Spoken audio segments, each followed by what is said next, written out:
Part 1. The year 1763 marked a global shift. In Pennsylvania's forests, the French and Indian War's final echoes faded. This 7-year conflict saw American settlers fight alongside British soldiers against French forces and their Native American allies. As the smoke cleared from battlefields stretching from the Ohio Valley to Quebec's frozen shores, the British crown emerged victorious. The French fleur-de-lis no longer flew over North America. Instead, the Union Jack reigned supreme from Hudson Bay to the Florida Keys. However, this triumph came at a heavy cost, one that would fundamentally shake the empire. In London's power corridors, Chancellor of the Exchequer George Grenville faced daunting financial figures. The war had cost the empire nearly £70 million, a sum so immense it was difficult to comprehend. The national debt had doubled, and interest payments alone consumed half of the government's annual revenue. Across the Atlantic, 10,000 imperial soldiers remained stationed in North America, costing an additional £300,000 annually. Someone had to pay for this empire, and Grenville's gaze turned westward, across 3,000 miles of ocean, towards the provinces London had just fought so hard to protect. Meanwhile, the provincials celebrated their survival and dreamed of expansion. In Virginia's smoky taverns, planters eagerly discussed the rich Ohio Valley lands now open for settlement. Pennsylvania farmers envisioned their sons establishing homesteads in western forests.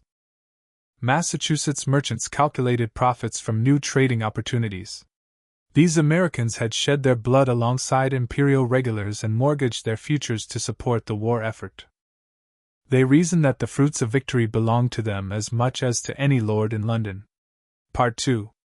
Then came the Proclamation of 1763, a decree that cut sharply through American dreams. King George III order prohibited settlement west of the Appalachian Mountains. The very lands the inhabitants had fought to win were now declared off-limits, reserved for Native American tribes who had largely fought against the crown. Veterans expecting land grants found their service unrewarded.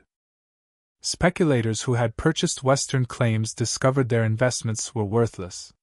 The proclamation line stretched like an invisible wall from Canada to Georgia, confining provincial ambitions within boundaries that suddenly felt like prison walls. In Williamsburg, a young Virginia lawyer named Patrick Henry read the proclamation with growing anger. The words seemed to mock every sacrifice Americans had made. How could the empire claim to protect them by denying them the very expansion that protection was meant to secure? In Boston, Samuel Adams, a cousin to the future president but already a master of political organization, saw opportunity in this provincial frustration. He understood that a grievance, properly nurtured, could grow into defiance. However, the Proclamation of 1763 was merely the first drop in a gathering storm. George Grenville's financial calculations demanded immediate action. If settlers benefited from imperial protection, London logic suggested they should help pay for it. The Sugar Act of 1764 seemed reasonable enough to metropolitan bureaucrats. A modest duty on molasses, sugar, and other luxury imports. But in the counting houses of Boston and New York, merchants discovered that modest levies, properly enforced, could destroy profit margins built on generations of calculated risk. Part 3. For decades, provincial merchants had operated in the comfortable shadows of Crown law. Customs officials, poorly paid and stationed far from London oversight, had developed flexible interpretations of trade regulations. A few coins in the right hands could transform prohibited cargo into legal imports. Smuggling was not considered a crime but rather a form of commerce, not rebellion but business as usual. The Sugar Act changed everything. Royal naval patrols multiplied, and customs enforcement became systematic and unforgiving. Merchants who had built their fortunes on creative interpretations of trade law suddenly found themselves branded as criminals. However, it was the Stamp Act of 1765 that transformed merchant complaints into a popular revolution. Unlike the Sugar Act, which primarily affected the commercial classes, The Stamp Act touched every American life. Every newspaper had to bear an official stamp. Every legal document required government approval, purchased with imperial currency. Playing cards, dice, pamphlets, college diplomas, marriage licenses, nothing escaped the stampmaster's attention. For the first time, London's levies reached directly into provincial pockets, demanding tribute for the simple act of living as crown subjects. The constitutional implications horrified American lawyers trained in English legal tradition. Since the Magna Carta of 1215, English rights had rested on a fundamental principle: no taxation without representation. Yet provincials elected no members to the House of Commons, and sent no delegates to the House of Lords. How, then, could Westminster claim the authority to levy taxes on them? This question burned through assemblies like wildfire through dry timber. Part 4. In London, Westminster offered a sophisticated response: the theory of virtual representation. Imperial politicians argued that every member of the House of Commons spoke not merely for his local constituency but for the entire empire. Provincial interests, they claimed, were virtually represented through members who considered the empire's broader good. Benjamin Franklin, serving as an American agent in London, listened to these arguments with barely concealed contempt. Virtual representation, he observed, was about as useful as virtual food to a starving man. The Stamp Act also introduced settlers to another crown innovation that would poison relationships for the next decade: the Quartering Acts. Imperial soldiers stationed in North America required housing, food, and supplies, rather than burden the royal treasury. The Commons simply mandated that provincial governments provide these necessities. Local authorities had to furnish barracks, bedding, beer, rum, and everything else soldiers needed. When public buildings proved insufficient, private citizens had to open their homes to uninvited guests in red coats.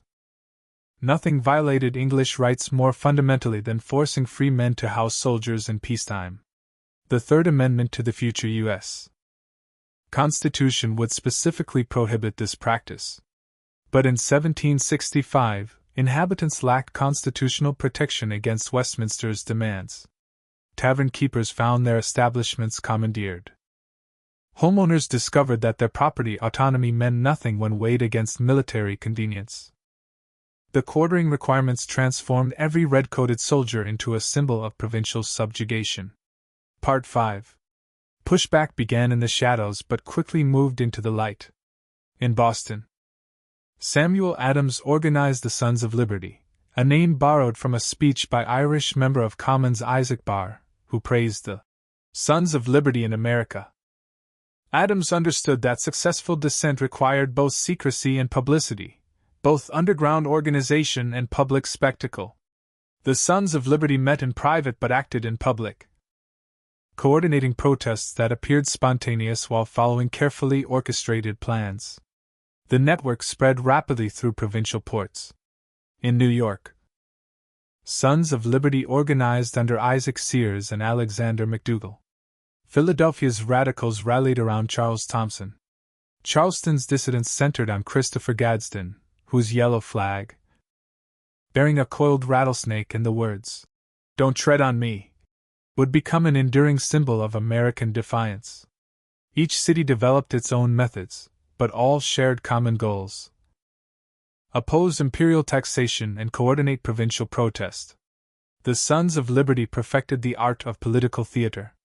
When stamp distributors accepted their appointments, they found themselves confronting angry crowds that somehow materialized at exactly the right moments.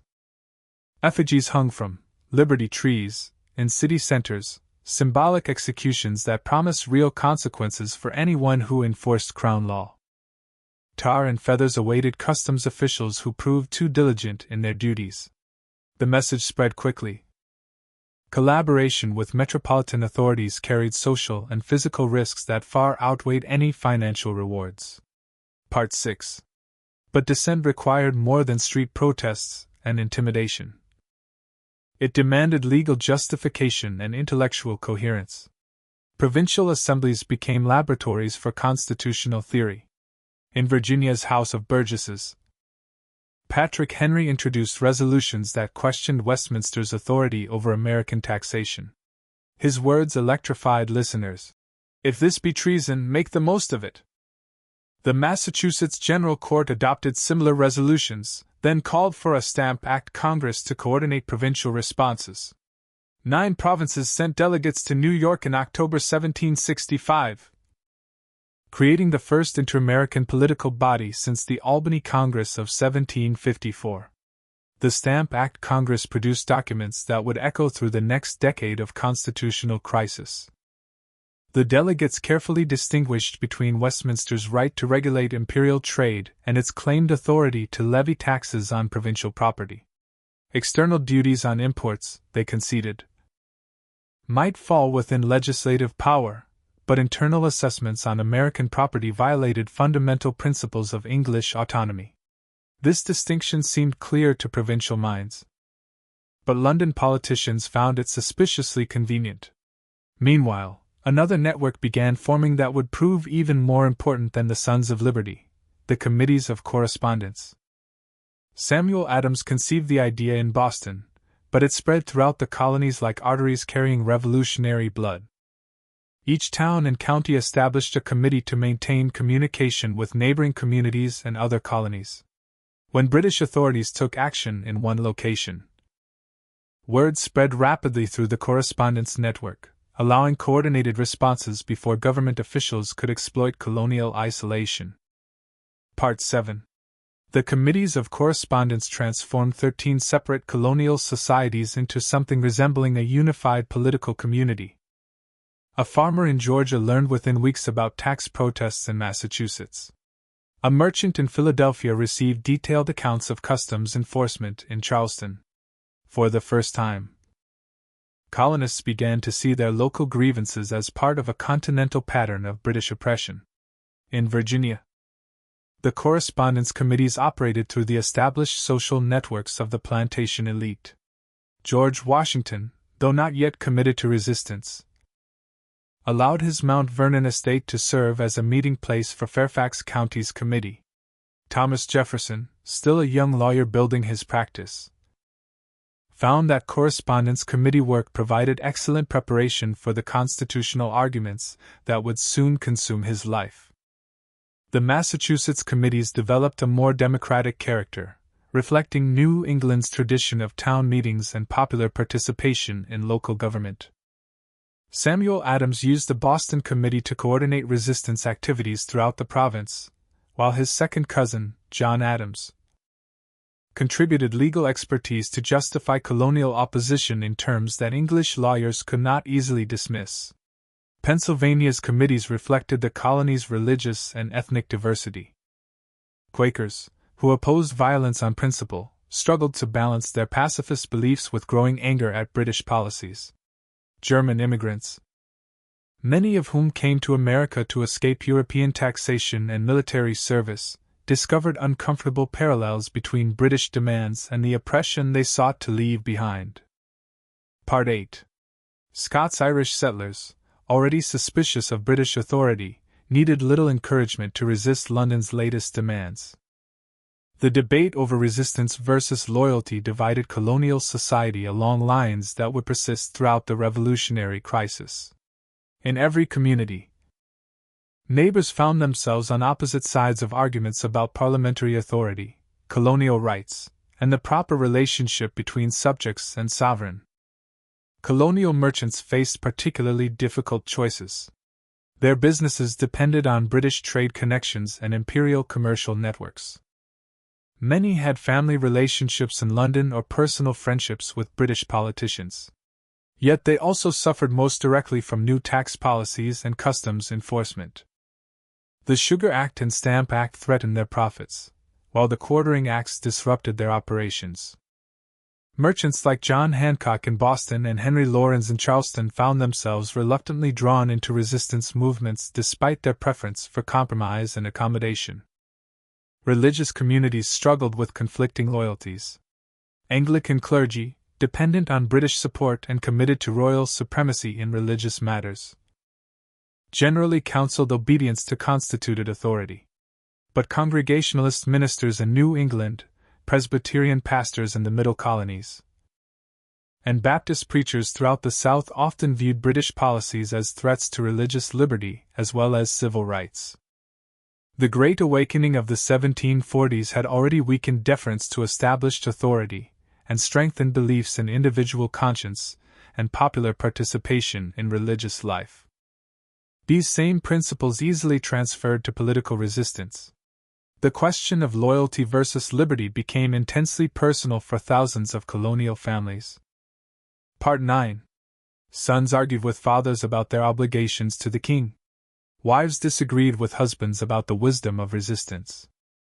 Brothers found themselves on opposite sides of constitutional questions that seemed abstract until they produced real consequences in daily life. As 1765 drew to a close, colonial resistance achieved its first major victory. The Stamp Act proved unenforceable throughout British North America. No colonial stamps were sold because no one dared to sell them. Courts closed rather than operate without stamped documents. Newspapers appeared with skull and crossbones where tax stamps should have been. Business continued as usual, but without any acknowledgement of parliamentary authority. In London, British merchants who depended on colonial trade began pressuring Parliament for repeal. Colonial boycotts of British goods cost London businesses thousands of pounds in lost sales. Ships returned to English ports with holds full of unsold merchandise. Credit networks that financed transatlantic commerce threatened to collapse under the strain of colonial resistance. The Rockingham ministry, already struggling with domestic political problems, could not ignore commercial pressure from their most important supporters. In March 1766, Parliament repealed the Stamp Act to tremendous colonial celebration. Bells rang in Boston. Cannons fired salutes in New York, and toasts were drunk in Philadelphia taverns to the health of good King George and the wisdom of Parliament. But the celebration proved premature. On the same day that Parliament repealed the Stamp Act, it passed the Declaratory Act, asserting Parliament's authority to legislate for the colonies. In all cases whatsoever. The constitutional question that divided Britain and America remained unresolved. Part 10. Parliament claimed unlimited authority over colonial affairs, while colonists insisted on the same rights as any English subjects. These positions could not be reconciled through compromise or accommodation. The Declaratory Act received little attention in the euphoria of the Stamp Act repeal. But Samuel Adams and other colonial leaders read its implications clearly. Britain had retreated tactically but not strategically. The repeal represented a victory for colonial resistance, but the Declaratory Act promised future conflicts over the same fundamental issues. Parliament retained its theoretical claims to unlimited authority, while colonists had demonstrated a practical ability to resist unwelcome policies. The stage was set for even more serious confrontations.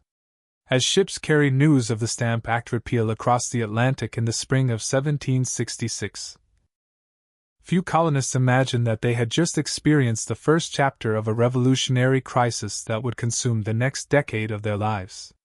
The seeds of rebellion, planted in the frustrations of the Proclamation of 1763 and nurtured by the constitutional crises of the Sugar and Stamp Acts, had taken root in American soil. The committees of correspondence provided communication networks for coordinated resistance. The Sons of Liberty offered organizational structures for popular protest. Colonial assemblies had developed constitutional arguments to justify opposition to parliamentary authority. Most importantly, 13 separate colonial societies had begun to discover their common interests and shared identity as Americans. They remained British subjects in law and mostly in sentiment. But they were no longer merely British subjects. Something new was emerging in the forests and cities of North America, a political community that could imagine resistance, organize opposition, and sustain defiance of the world's most powerful empire. The next test of this emerging American identity waited just beyond the horizon, approaching with the inevitability of a summer storm. Part 11. British politicians, convinced that colonial resistance reflected temporary passion rather than permanent principle, were already planning new policies to assert parliamentary authority and raise colonial revenue. Colonial leaders, emboldened by their success against the Stamp Act, were preparing for even more serious challenges to their claims of English liberty. Neither side fully understood the forces they had set in motion, but both sensed that something fundamental had changed in the relationship between Britain and her American colonies. The seeds of rebellion had been planted, now they must grow or die. The harvest would determine whether 13 separate colonies could become something unprecedented in human history, a free and independent nation, born from the assertion that all men are created equal and endowed by their Creator with unalienable rights to life, liberty, and the pursuit of happiness. The quiet tension of these early years masked the approaching storm. But those with eyes to see could already detect the signs of revolutionary weather gathering on the horizon. The fuse had been lit. The question now was not whether it would burn, but when it would reach the powder keg of colonial resistance and British determination. That moment was coming sooner than anyone imagined. When it arrived, it would illuminate a world transformed by the radical idea that government derives its just powers from the consent of the governed. The fuse was lit. How long it smoldered before reaching the powder keg depended on choices yet to be made. The euphoria of victory faded quickly in the harsh light of London politics. While patriots celebrated the repeal of the Stamp Act, Chancellor Charles Townshend already plotted the next move in Westminster's constitutional chess game. His Declaratory Act of 1766 had established the principle. Now he sought to test mainland commitment to their constitutional theories. Part 12. If settlers distinguished between internal taxation and external tariffs, he reasoned, then let them face charges that touched their daily lives in ways they could not ignore. Townshend's legislation of 1767 targeted the building blocks of civilization itself. Glass for windows, paint for protection against weather, paper for communication, lead for construction, and tea for comfort, all now bore metropolitan excises that transformed necessities into symbols of London's control. Unlike the Stamp Act, which locals could simply refuse to purchase, these new fiscal burdens attached themselves to items that no household could do without. A settler family might choose to avoid legal documents requiring stamps, but they could not survive without windows, walls, and writing materials. These charges seemed modest enough, mere pennies on each pound of goods. But their cumulative effect reached into every mainland home. A merchant glazing his shop windows paid the ministry for the privilege. A housewife purchasing tea for her family's comfort financed red-coated administration. A lawyer buying paper for his briefs contributed to the salaries of customs officials who would scrutinize his every transaction. These measures transformed ordinary commerce into unwilling collaboration with policies that locals found constitutionally odious. More insidiously, the Chancellor designated revenue from these tariffs to pay the salaries of governors and judges throughout the mainland.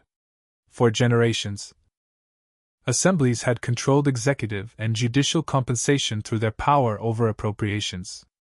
A governor who defied his legislature risked financial ruin. A judge who interpreted law in ways that offended settler sentiment might find his salary suspended.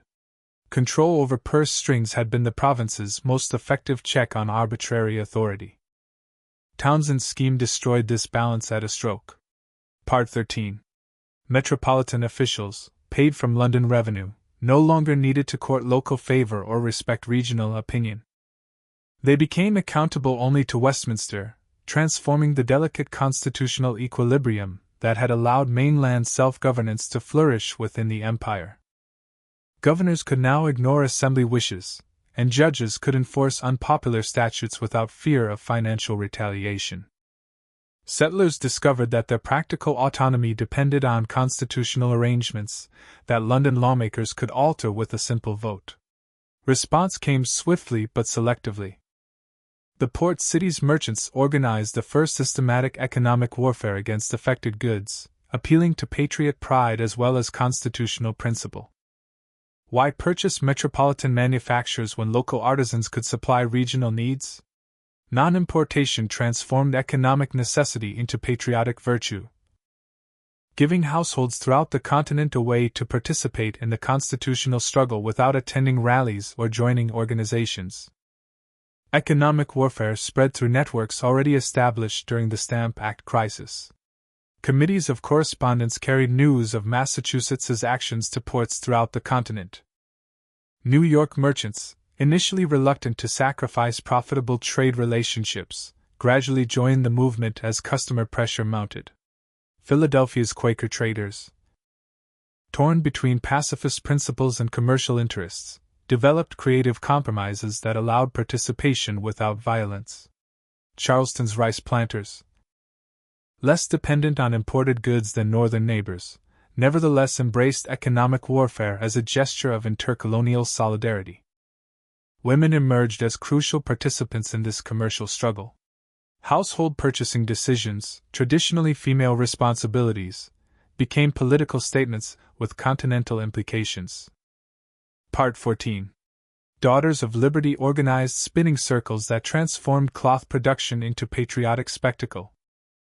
Ladies who once prided themselves on fashionable London imports now competed to wear the plainest homespun garments, previously centers of feminine social life. Drawing rooms stood transformed as hostesses served local herbs rather than imported tea. These domestic transformations rippled through settler society in unexpected ways. Local manufacturers, previously scorned as inferior to metropolitan products, gained new respect and market share. Regional artisans found themselves overwhelmed with orders from customers who previously preferred imported goods. Economic refusal inadvertently nurtured domestic industry that would prove crucial during the coming years of commercial disruption. But financial pressure moved too slowly for some mainland tempers.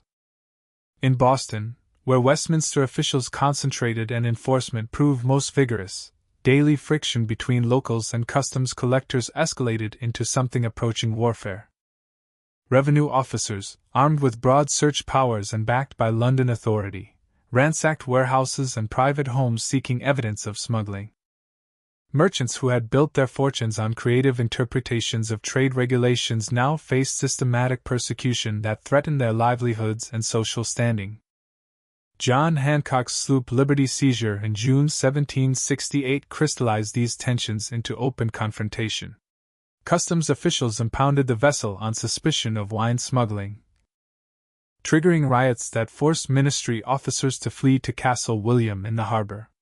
Popular fury reflected not merely sympathy for Hancock, one of the city's wealthiest merchants, but rage at enforcement methods that violated traditional English protections against arbitrary searches and seizures. Governor Francis Bernard responded by requesting military reinforcement from General Thomas Gage in New York. Part 15. Red-coated regiments arriving in Boston during October 1768 transformed a constitutional dispute into a military occupation. For the first time since 1689, Westminster troops patrolled the streets of a major mainland city, not to repel foreign invasion, but to suppress domestic dissent. Soldiers drilling on the common while citizens went about their daily business created an atmosphere of perpetual crisis that poisoned relationships between locals and London authorities. The military presence proved counterproductive from the moment the 1st Regiment disembarked. Soldiers competing for scarce jobs undercut local wages and angered working men already struggling with economic disruption. Off-duty troops drinking in taverns clashed with customers who viewed them as symbols of oppression. Religious tensions surfaced as Catholic Irish soldiers attended Mass in a city where Protestant traditions ran deep. Every interaction between military and civilian populations carried the potential for escalation that could transform constitutional crisis into violent rebellion. Samuel Adams understood that martyrdom served political purposes better than mere argument. Through his committees of correspondence and newspaper essays signed with classical pseudonyms, he systematically documented every instance of military misconduct, every example of arbitrary enforcement, every violation of traditional English protections. His goal was not simply to chronicle grievances, but to create a narrative of systematic oppression that would justify extraordinary measures of self-defense. The explosion came on a cold March evening in 1770, triggered by the kind of minor incident that often sparks major conflagrations. A British sentry standing guard outside the custom house struck a young apprentice who insulted him. Part 16. Crowds gathered as word spread through the city's narrow streets. More soldiers arrived to rescue their comrade. Tension built as civilians threw snowballs, ice, and insults at the military detachment. Someone shouted, "Fire!" Whether soldier or civilian, no one knows, and muskets discharged into the crowd. 5 Americans fell in King Street that night: Crispus Attucks, a man of African and Native American ancestry who worked the docks; Samuel Gray, a rope maker caught up in the crowd; James Caldwell, a sailor visiting the city; Samuel Maverick, a 17-year-old apprentice; and Patrick Carr, an Irish immigrant who died 9 days later from his wounds. Their deaths transformed a street confrontation into what Samuel Adams immediately labeled the Boston Massacre, a term that would echo through American memory long after the constitutional issues that caused it were forgotten. The aftermath proved as significant as the event itself. Captain Thomas Preston and his 8 soldiers faced trial for murder in a Boston court. They were defended by John Adams, despite his cousin Samuel's role in organizing the prosecution. The younger Adams believed that fair trials demonstrated American commitment to legal process even in moments of passion. His successful defense of most defendants, 2 soldiers received reduced sentences for manslaughter, established a crucial precedent. Americans could separate their hatred of imperial policies from their respect for English legal traditions. But Samuel Adams ensured that the political lessons of King Street spread far beyond Boston's courts. His account of the massacre, illustrated with Paul Revere's inflammatory engraving, circulated throughout the continent within weeks. The image showed disciplined soldiers firing into helpless civilians at an officer's command, a version of events that trial testimony would largely contradict, but which served Adams's propaganda purposes perfectly. Part 17. 5 deaths became symbols of imperial tyranny that would inspire resistance for the next decade. The Townsend crisis gradually subsided as both sides stepped back from the brink of wider conflict. London lawmakers, shaken by American economic pressure and domestic political changes, repealed most of the offensive duties in April 1770. Only the levy on tea remained, preserved as a symbol of Westminster's constitutional authority while eliminating the commercial disruption that threatened imperial trade relationships. Many Americans viewed this partial repeal as victory enough, similar to their triumph over the Stamp Act 4 years earlier. But Samuel Adams and other radical organizers understood that the fundamental constitutional issues remained unresolved.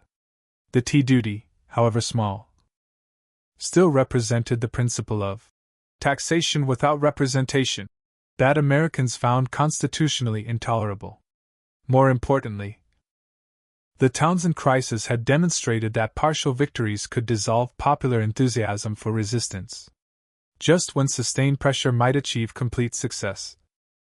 The next confrontation had to be different, more focused, more dramatic, and more difficult for moderate Americans to ignore or compromise away. The opportunity emerged from an unexpected source: imperial bureaucrats trying to solve administrative problems rather than a constitutional crisis. The East India Company, the crown jewel of London's commercial empire, teetered on the edge of bankruptcy by 1773. Years of mismanagement in India, costly territorial acquisitions, and competition from private merchants had left the company with massive debts and £17 million of unsold tea rotting in London warehouses. Company directors appealed to Westminster for relief, seeking not constitutional authority, but simple commercial survival. Part 18. Lord North's ministry crafted an elegant solution that inadvertently created the most serious imperial crisis since the Stamp Act controversy. The Tea Act of 1773 granted the East India Company direct sales privileges in American ports, eliminating the middlemen who had traditionally distributed imported tea through local networks. The company could now sell directly to consumers at prices lower than any competitor, including smuggled Dutch tea that had captured much of the American market during years of boycott and non-importation. The measure seemed designed to benefit everyone. The company gained American sales needed for financial recovery, American consumers got cheaper tea, and imperial revenue continued flowing from the preserved Townsend duty. But the legislation destroyed the livelihood of every merchant who had built his business on tea importation and distribution. From Boston to Charleston, established traders discovered that their customers could purchase a superior product at lower prices directly from company agents who answered only to London directors. The commercial threat united groups that had been divided on constitutional questions. Merchants who opposed earlier boycotts because they damaged trade relationships now faced complete elimination from profitable commerce. Smugglers who ignored legal protests because they profited from illegal trade now confronted company competition that made their business unprofitable. Even moderate Americans who supported partial reconciliation with imperial authorities could not ignore legislation that threatened their economic survival while rewarding their constitutional opponents. Part 19. More ominously, the Tea Act established a precedent for imperial monopolies that could extend to any branch of American commerce. If Westminster could grant the East India Company exclusive privileges in tea sales, why not give other London firms similar advantages in cloth, hardware, or agricultural products? The measure threatened to transform American merchants from independent traders into minor agents of metropolitan corporations, reducing provincial commerce to a branch of imperial business controlled entirely from London. The response began in Philadelphia, where residents organized to prevent tea ships from entering port and unloading their controversial cargo. New York followed with similar preparations, while Charleston authorities allowed landing, but prevented sales by storing company tea in public warehouses. Each port developed tactics suited to local conditions, but all shared the goal of making East India Company commerce impossible without directly attacking imperial sovereignty or private property. Boston's situation proved more complex than other ports because Governor Thomas Hutchinson, a descendant of N. Hutchinson, the religious dissenter, refused to grant tea ships clearance to leave harbor without paying duties and unloading cargo. The Dartmouth, Eleanor, and Beaver swung at anchor in Boston harbor throughout December 1773. Their holds full of tea that no one dared purchase, but that royal officials would not allow to leave. Each day that passed brought closer the deadline when customs officers would seize the cargo and sell it at public auction, achieving company goals through government action rather than voluntary commerce. Part 20. Samuel Adams orchestrated the crisis with the skill of a master playwright. Mass meetings at Old South Church attracted thousands of participants from Boston and surrounding towns, creating unprecedented displays of popular unity around constitutional principles. The meetings carefully avoided direct challenges to royal authority while making clear that community sentiment overwhelmingly opposed tea sales under current conditions. Adams repeatedly emphasized that Americans sought not to destroy property but to prevent unconstitutional policies from taking effect through what appeared to be normal commercial activity. The climax came on December 16 when the final deadline for resolving the tea crisis arrived without compromise from any party. Governor Hutchinson refused to clear the ships. Company agents declined to resign their commissions. Customs officials prepared to seize the cargo at dawn. That evening at 7:00 Americans packed Old South Church for what everyone understood might be the final peaceful assembly. Adams made one last appeal for official cooperation in returning the tea to London unsold. When word arrived that the governor maintained his refusal, Adams spoke the words that triggered the most famous act of civil disobedience in American history. "This meeting can do nothing more to save the country." Within minutes, men disguised as Mohawk Indians streamed from the church toward Griffin's Wharf, where 3 tea ships waited in the gathering darkness. Working by torchlight with remarkable discipline and efficiency, they emptied 342 chests of East India Company tea into Boston harbor, carefully replacing a single broken padlock and sweeping the ships clean before disappearing into the December night. The Boston Tea Party, as it became known to history, represented a new form of popular protest that carefully balanced respect for property rights with the rejection of unconstitutional policies. Part 21. The participants damaged no ships, harmed no persons, and stole no cargo. They even replaced tea that accidentally spilled into a participant's shoe. But they destroyed property worth £10,000. A massive sum that demonstrated the seriousness of American constitutional objections while maintaining plausible claims of moral legitimacy. News of Boston's tea destruction spread rapidly through the committees of correspondence, triggering celebrations in some ports and anxious discussions in others. American leaders understood that they had crossed a line from which retreat might prove impossible. Previous resistance efforts could be characterized as defensive responses to unconstitutional innovations. The tea destruction represented offensive action against established imperial authority, justified only by a higher law, claims that London officials would certainly reject. The imperial response exceeded even Samuel Adams's expectations for severity and scope. Lord North's ministry, convinced that American resistance reflected temporary passion rather than permanent principle, decided to make an example of Massachusetts that would deter similar actions elsewhere. The Coercive Acts of 1774, immediately branded the Intolerable Acts by American propagandists, targeted Boston specifically, but carried implications for all provincial communities that might consider following Massachusetts's example. The Boston Port Act closed the harbor to all commerce until the destroyed tea was paid for and customs officers were compensated for their troubles. The Massachusetts Government Act revoked the province's charter, placing appointment of council members and local officials under royal control, while severely restricting town meetings that had been the foundation of New England self-governance. Part 22. The Administration of Justice Act allowed royal officials charged with capital crimes to be tried in England rather than provincial courts, effectively granting immunity to imperial officers who might use deadly force against American protesters. The Quebec Act, though not technically part of the Coercive Acts, arrived simultaneously and amplified their threatening implications.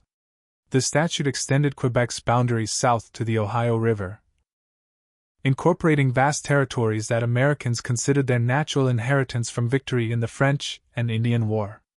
More alarmingly, it established French civil law and Roman Catholic religious privileges throughout this expanded Quebec, terrifying Protestant Americans who viewed Catholicism as inherently hostile to English liberties and representative government. The Coercive Acts achieved the opposite of their intended effect. Instead of isolating Massachusetts as an example of the costs of resistance, they united previously divided Americans around the principle that imperial authority directed against one province threatened the rights of all. If Westminster could revoke Massachusetts's charter, why not Pennsylvania's or Virginia's? If royal officials could escape local justice by fleeing to England, what protection did any Americans have against arbitrary authority? The measures transformed a local dispute over tea sales into a continental crisis over the fundamental nature of imperial governance. The response emerged through the same networks that had coordinated resistance since the Stamp Act crisis, but with new urgency and broader participation. The First Continental Congress convened in Philadelphia during September 1774, bringing together delegates from 12 provinces. Georgia abstained, unwilling to jeopardize imperial support for its conflicts with Native American tribes. Part 23.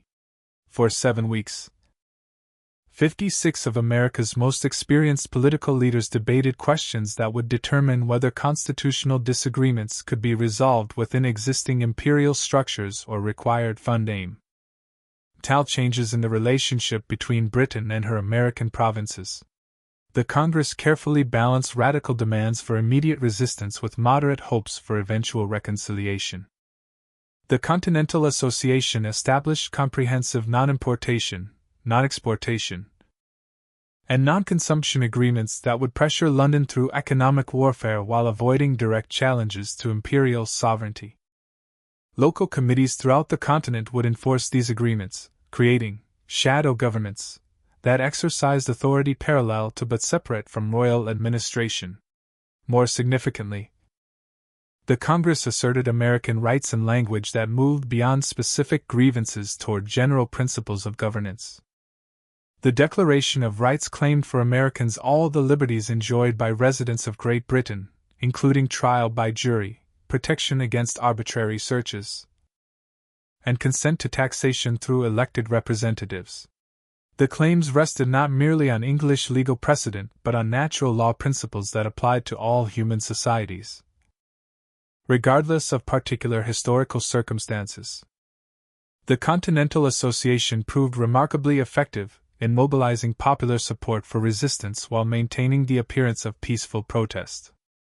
Local committees sprang up in hundreds of communities, creating networks of political participation that extended far beyond traditional leadership groups.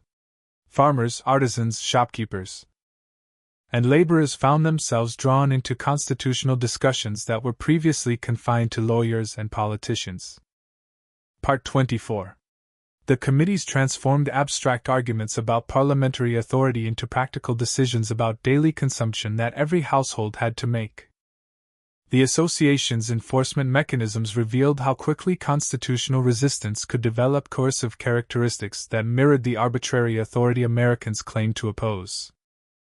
Committees published names of merchants who violated non-importation agreements, subjecting them to social ostracism and economic boycott. Suspected violators faced interrogation and demands for public confessions that resembled the Star Chamber proceedings that English law supposedly prohibited. The line between popular justice and mob rule became increasingly difficult to distinguish as committees enforced compliance with agreements that had no legal standing under existing colonial charters. Throughout the winter of 1774 to 1775, both sides prepared for confrontations that seemed increasingly inevitable despite continued hopes for peaceful resolution. In London, Lord North's ministry reinforced General Gage's Boston garrison while planning military expeditions to seize provincial military supplies stored in countryside magazines. American committees organized militia training and ammunition stockpiling while maintaining official positions that they sought only to defend traditional rights within existing imperial structures. The powder alarms of late 1774 and early 1775 provided dress rehearsals for the larger conflict that approached. When royal troops marched from Boston to remove gunpowder stored at Cambridge and Charlestown, thousands of militia responded to alarmed riders who spread word of imperial military action throughout eastern Massachusetts. The soldiers completed their missions without firing shots. But the popular response demonstrated that Americans could mobilize armed resistance faster than royal officials anticipated and in larger numbers than imperial forces could immediately counter. Part 25. These alarms also revealed the communications networks that Samuel Adams and other organizers had spent years developing. Paul Revere, William Dawes, and dozens of other writers carried news of imperial troop movements across New England within hours, allowing rapid coordination of responses across multiple provinces. The Committee of Safety stockpiled arms and ammunition while maintaining intelligence networks that monitored every movement of royal forces. By the spring of 1775, eastern Massachusetts resembled a province under military occupation by foreign forces rather than a peaceful corner of the British Empire. The final alarm came on the night of April 18, 1775, when General Gage ordered Lieutenant Colonel Francis Smith to march with 700 men to Concord, where provincial leaders had assembled a major military supply depot. The mission seemed straightforward. Seize or destroy the ammunition before it could be used against royal authority, arrest Samuel Adams and John Hancock if possible, and demonstrate that imperial forces retained the initiative in this escalating crisis. But Paul Revere, William Dawes, and Dr. Samuel Prescott carried warning across the countryside faster than Smith's column could march. By dawn on April 19, church bells and guns had awakened militia companies throughout eastern Massachusetts. Hundreds of armed farmers converged on the route that royal troops had to follow on their return to Boston. transforming what began as a simple supply raid into a running battle that would consume the next 8 years of American and British lives. At Lexington Green, as the sun rose on a spring morning that would change the world, Captain John Parker arrayed his 70 militia against Smith's advance guard. The two forces faced each other across 100 yards of New England Common. Part 26. British regulars trained for European warfare. American farmers defending their community against what they saw as foreign invasion. Neither side intended to begin a revolution, but both understood that the constitutional crisis of the past decade had reached the point where words no longer sufficed, and only arms could determine whether Americans would remain British subjects or become something new under the sun.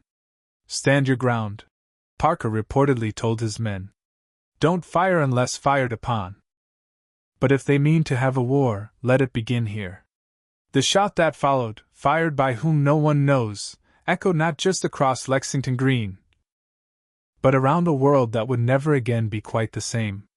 The age of revolution had begun, and its first battlefield lay in a small New England town where farmers had decided that some things mattered more than peace, more than prosperity, more than life itself. The long argument over imperial authority and provincial rights had ended. Now came 8 years of war to determine whether the ideas that Americans had been discussing in assemblies and committees could survive the test of battle against the world's most powerful empire. The road to revolution, paved with good intentions and constitutional theories, had led to this moment when theory had to give way to practice and arguments had to yield to action.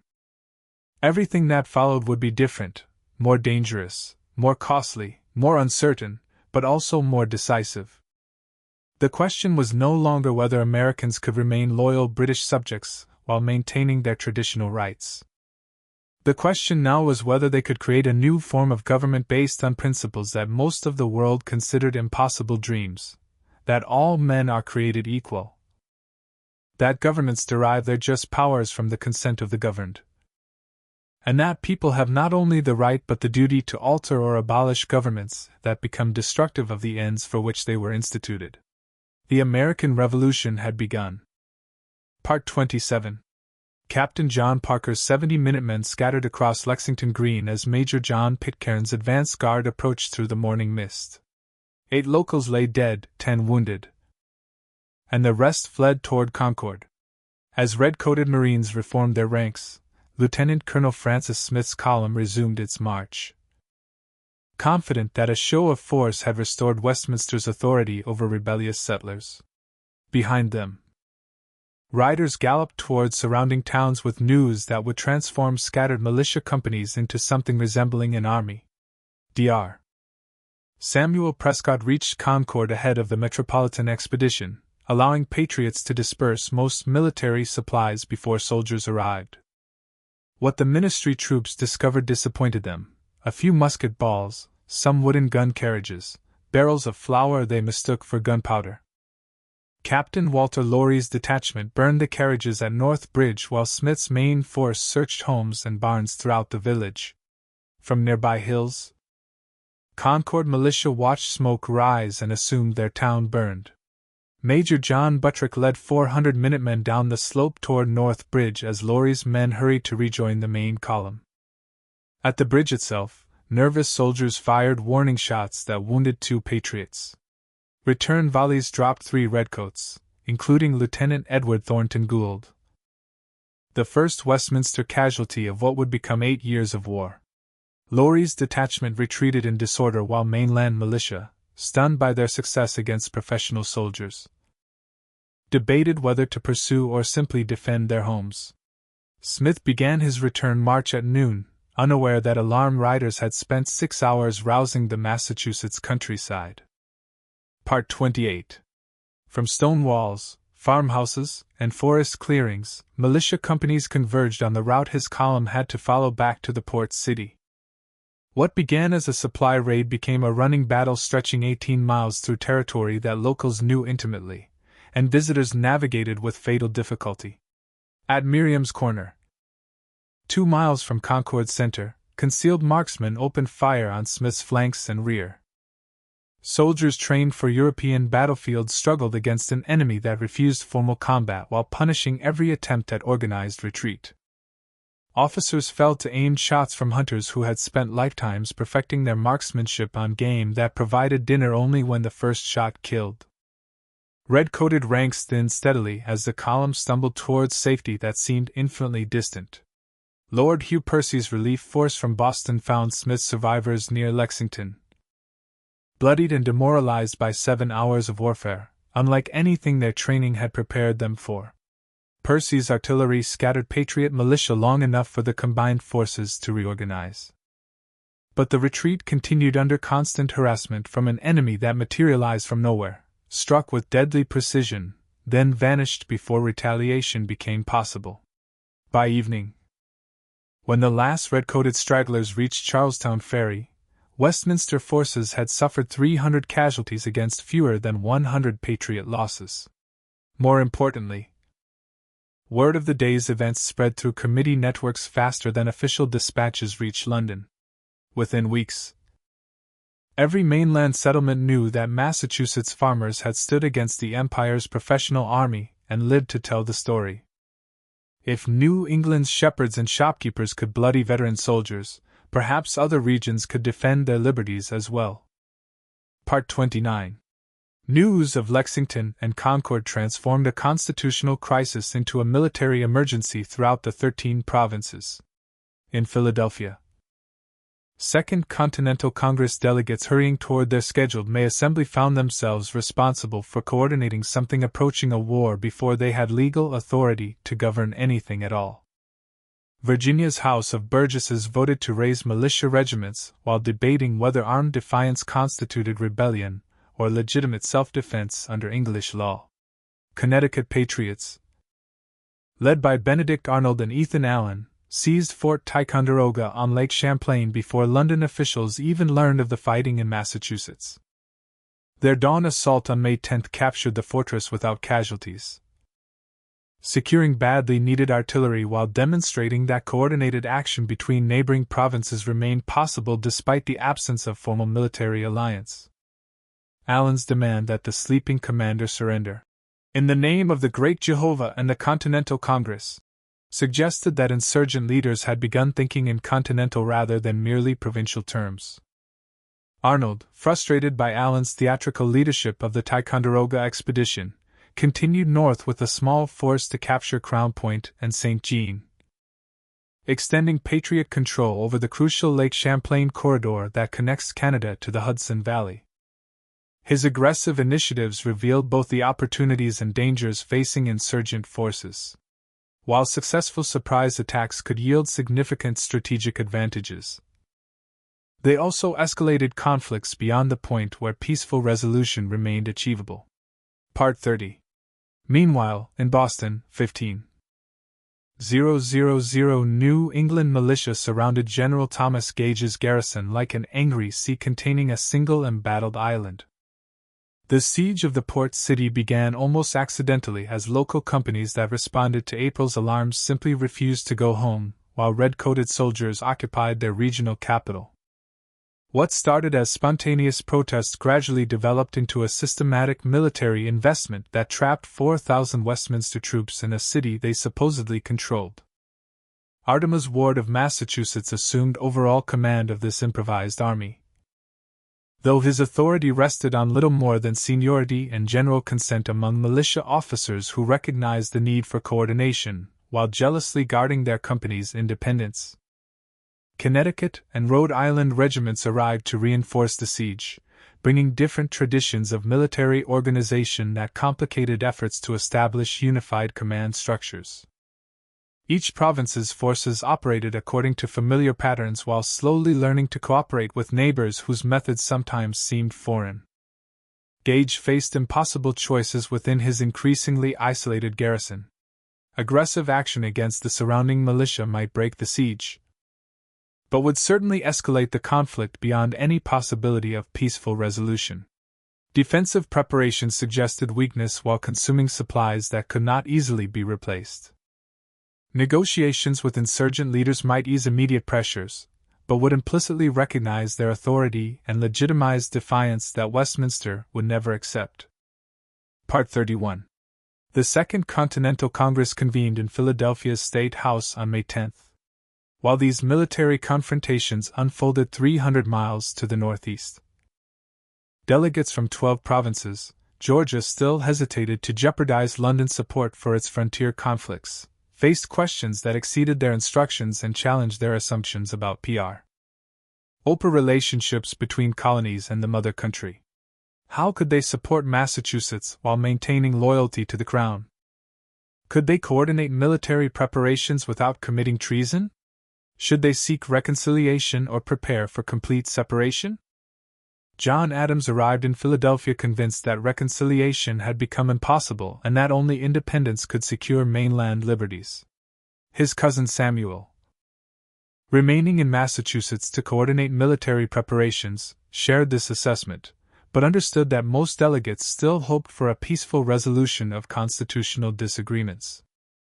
Moving too quickly towards separation might fragment the fragile unity that made continental resistance possible, while moving too slowly might allow Westminster to suppress individual provinces before they could coordinate effective defense. Virginia's delegation, led by the imposing figure of George Washington, brought credibility and a continental perspective that Massachusetts radicals desperately needed. Washington's military experience in the French and Indian War, combined with his reputation for sound judgment and personal integrity, made him a natural choice for senior military command if Congress decided to assume responsibility for the forces surrounding Boston. More importantly, his Virginia origins ensured that Northern resistance could not be dismissed as regional fanaticism. Part 32. Debates in the State House revealed the fundamental tensions that would shape insurgent strategy throughout the coming conflict. Moderate delegates from Pennsylvania and New York sought policies that would pressure Westminster toward accommodation, while avoiding actions that might provoke irreversible escalation. Radical representatives from Massachusetts and Virginia argued that half measures would fail to secure liberty while encouraging London to believe that sufficient pressure could restore colonial obedience. On June 15, Congress resolved these tensions by appointing Washington as General and Commander-in-Chief of the Army of the United Colonies, language that carefully avoided claiming independence while assuming responsibility for military forces that had no legal standing under existing colonial charters. His commission authorized him to command troops from multiple provinces in defense of American liberty, terms that remained deliberately ambiguous about ultimate political objectives while providing practical authority for immediate military necessities. Washington accepted command with characteristic humility, declining salary beyond expenses and expressing doubt about his qualifications for such enormous responsibility.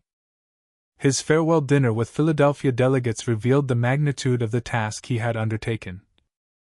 Transforming militia companies from different provinces with varying equipment and conflicting traditions into something resembling a professional army capable of sustained warfare against experienced European forces. Before Washington could reach Massachusetts, however, the siege erupted into the war's first major battle. Part 33. General William Howe, recently arrived to reinforce Gage's garrison, decided that Patriot fortifications on Charlestown Peninsula had to be eliminated before they rendered the port city untenable. His plan for June 17 called for a frontal assault against entrenchments that insurgent forces had spent the previous night constructing on Breed's Hill, a position that colonial maps called Bunker Hill, though the actual fighting would occur on the lower elevation closer to the harbor. Colonel William Prescott commanded roughly 1,500 Patriot defenders, mostly Massachusetts farmers and artisans who had never faced professional soldiers in formal battle. Their earthworks, hastily constructed during a single night, offered protection against small arms fire, but could not withstand artillery bombardment that Howe's forces could deliver from ships in the harbor. Prescott understood that his men's only advantages were defensive position and superior marksmanship, benefits that would disappear if they allowed themselves to be drawn into open combat.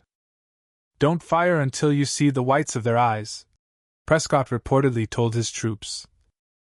though the actual command probably came from several officers who understood that Patriot ammunition supplies could not sustain prolonged firefights. Whatever the exact words, the tactical principle remained clear: make every shot count, because there would not be enough powder for wasteful volleys like those that European armies exchanged at long range. Howe's first assault sent red-coated ranks up the hill in perfect formation, bayonets gleaming in the afternoon sunlight as drummers beat the advance. Part 34. At 60 yards, Patriot muskets erupted in carefully controlled volleys that shattered Westminster's front lines and sent survivors stumbling back toward the beach. Bodies in red uniforms littered the slope like autumn leaves after a sudden storm, while insurgent defenders reloaded and waited for the next attack they knew must come. A second assault produced similar results, with colonial marksmen again waiting until metropolitan soldiers reached close range before delivering devastating fire that broke another charge before it could reach the earthworks. Howe's officers began to question whether any number of frontal attacks could succeed against defenders who shot with such deadly accuracy from protected positions. Some suggested flanking movements or artillery preparation that might reduce Patriot advantages. But Howe insisted that one more direct assault would surely carry the position. His third attack succeeded only because insurgent ammunition finally ran out after hours of sustained combat.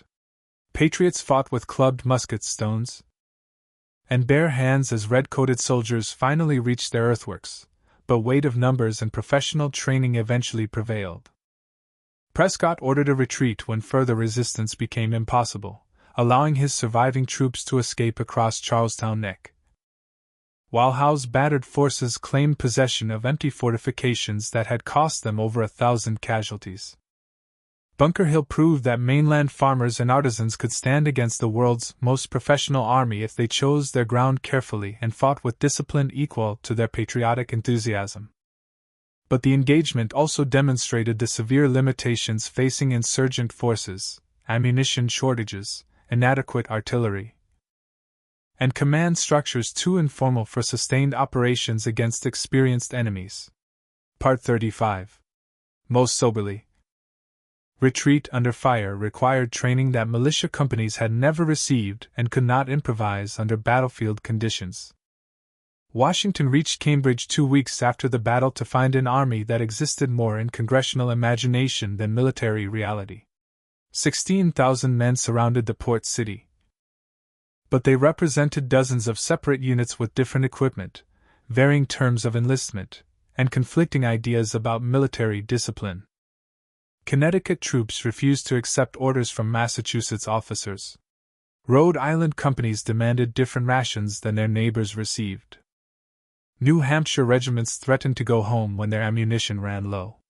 Creating unity from this diversity challenged Washington's diplomatic skills as much as his military experience.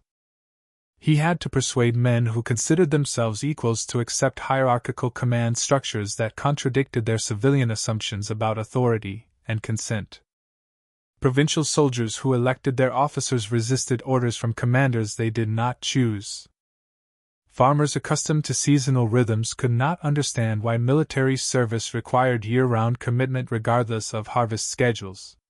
Gradually, through personal example and careful attention to individual concerns, Washington began molding his heterogeneous command into something approaching a continental army. Daily drills transformed civilian militias into disciplined units capable of coordinated maneuvers. Standardized equipment and uniforms created visual symbols of unity that helped soldiers think beyond provincial boundaries. Most importantly, shared hardships and common dangers forged bonds between men from different regions who discovered they could trust neighbors they previously knew only by reputation. Part 36. While Washington organized his army, Congress debated whether to seek reconciliation or prepare for complete separation from the Empire.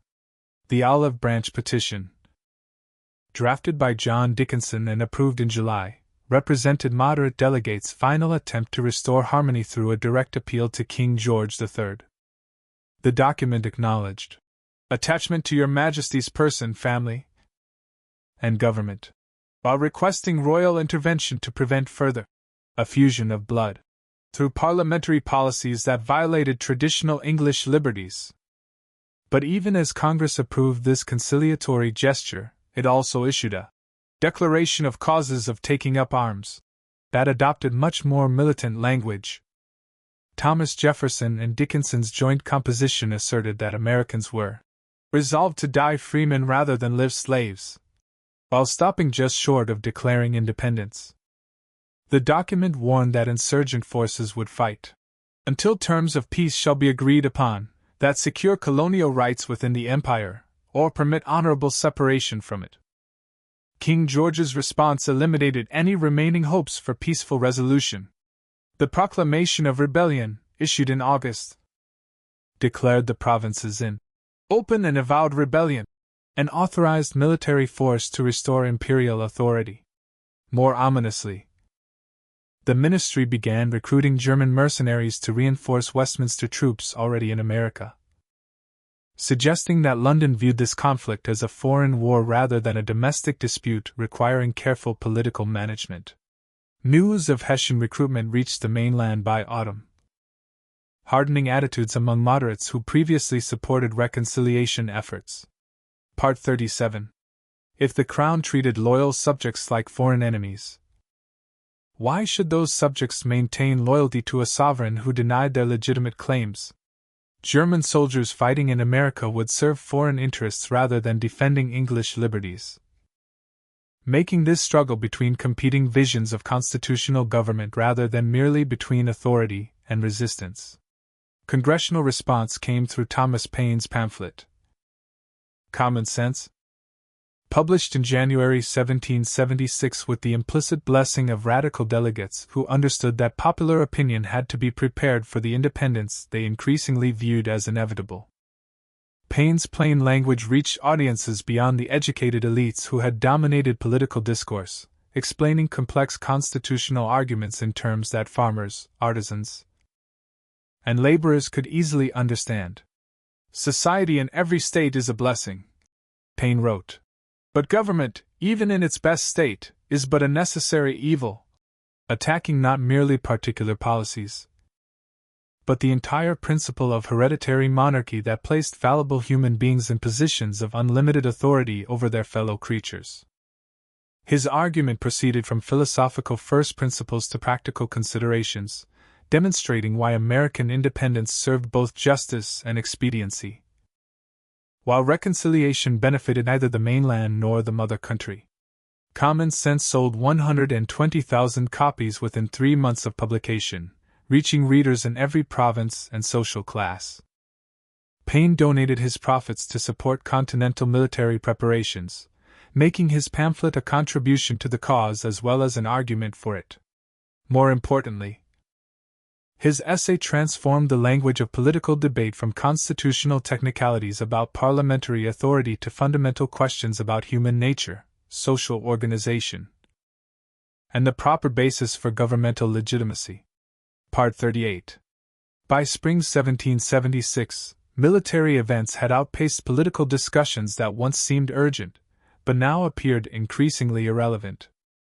Washington's army had forced Westminster troops to evacuate Boston, demonstrating that Continental forces could achieve strategic objectives despite their obvious limitations. The failed invasion of Canada had shown that Patriot ambitions extended beyond mere defensive measures to include offensive operations aimed at securing territorial advantages. Both sides had committed resources and shed blood in quantities that made peaceful reconciliation difficult to imagine. Richard Henry Lee's resolution, introduced in Congress on June 7, finally addressed the fundamental question that delegates had been circling for over a year: that these united colonies are, and of right ought to be, free and independent states, that they are absolved from all allegiance to the British Crown, and that all political connection between them and the state of Great Britain is, and ought to be, totally dissolved. Debate over Lee's motion revealed how far American thinking had evolved since the First Continental Congress carefully limited its demands to traditional rights within the existing imperial structure. Independence no longer seemed like a radical departure from legitimate goals, but rather the logical culmination of principles that patriots had been defending since the Stamp Crisis. If Americans possessed natural rights that no government could legitimately violate, why should they accept any authority that repeatedly transgressed those rights, regardless of its historical claims to their obedience? Thomas Jefferson, chosen to draft a formal declaration explaining American independence to a candid world, drew on philosophical traditions stretching back through John Locke to ancient Stoic writers who argued that political authority must rest on consent rather than force. Part 39.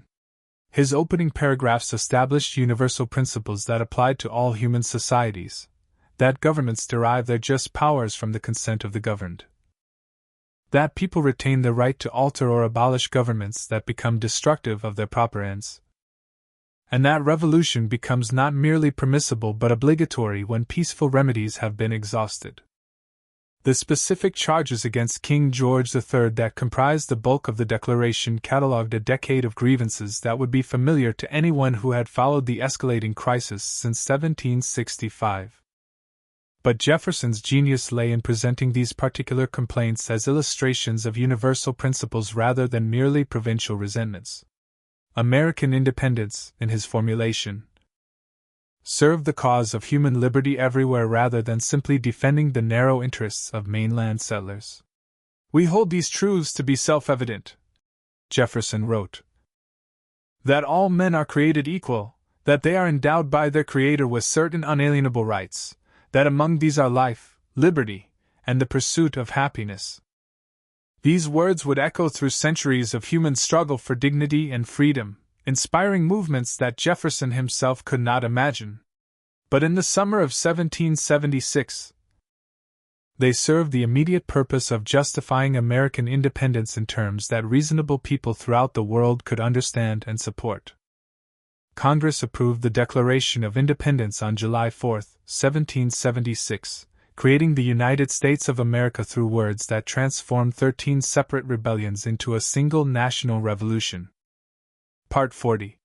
Church bells rang throughout Philadelphia as delegates signed the document that made them traitors to the crown they had served and patriots to the country they had just created. The announcement spread rapidly through post roads and shipping lanes that would carry news of American independence to every corner of an Atlantic world that now had to adjust to the reality of a new nation founded on principles that challenged the legitimacy of most existing governments. Washington ordered the Declaration read to his troops in New York, where they had gathered to defend against the Westminster invasion that everyone expected would follow independence as surely as thunder follows lightning. Soldiers cheered the words that gave meaning to their sacrifices, while officers contemplated the enormous task of defending a newborn republic against enemies who commanded the world's most powerful military forces.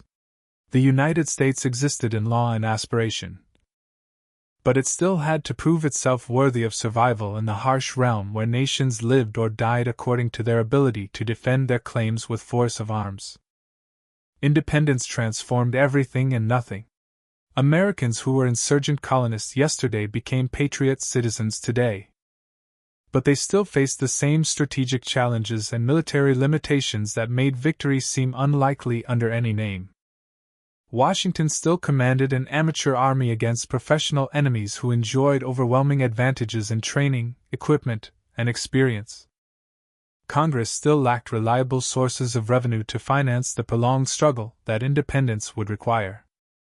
Individual states still pursued local interests that sometimes conflicted with continental necessities. Part 41. But something fundamental had changed in the realm of human possibility.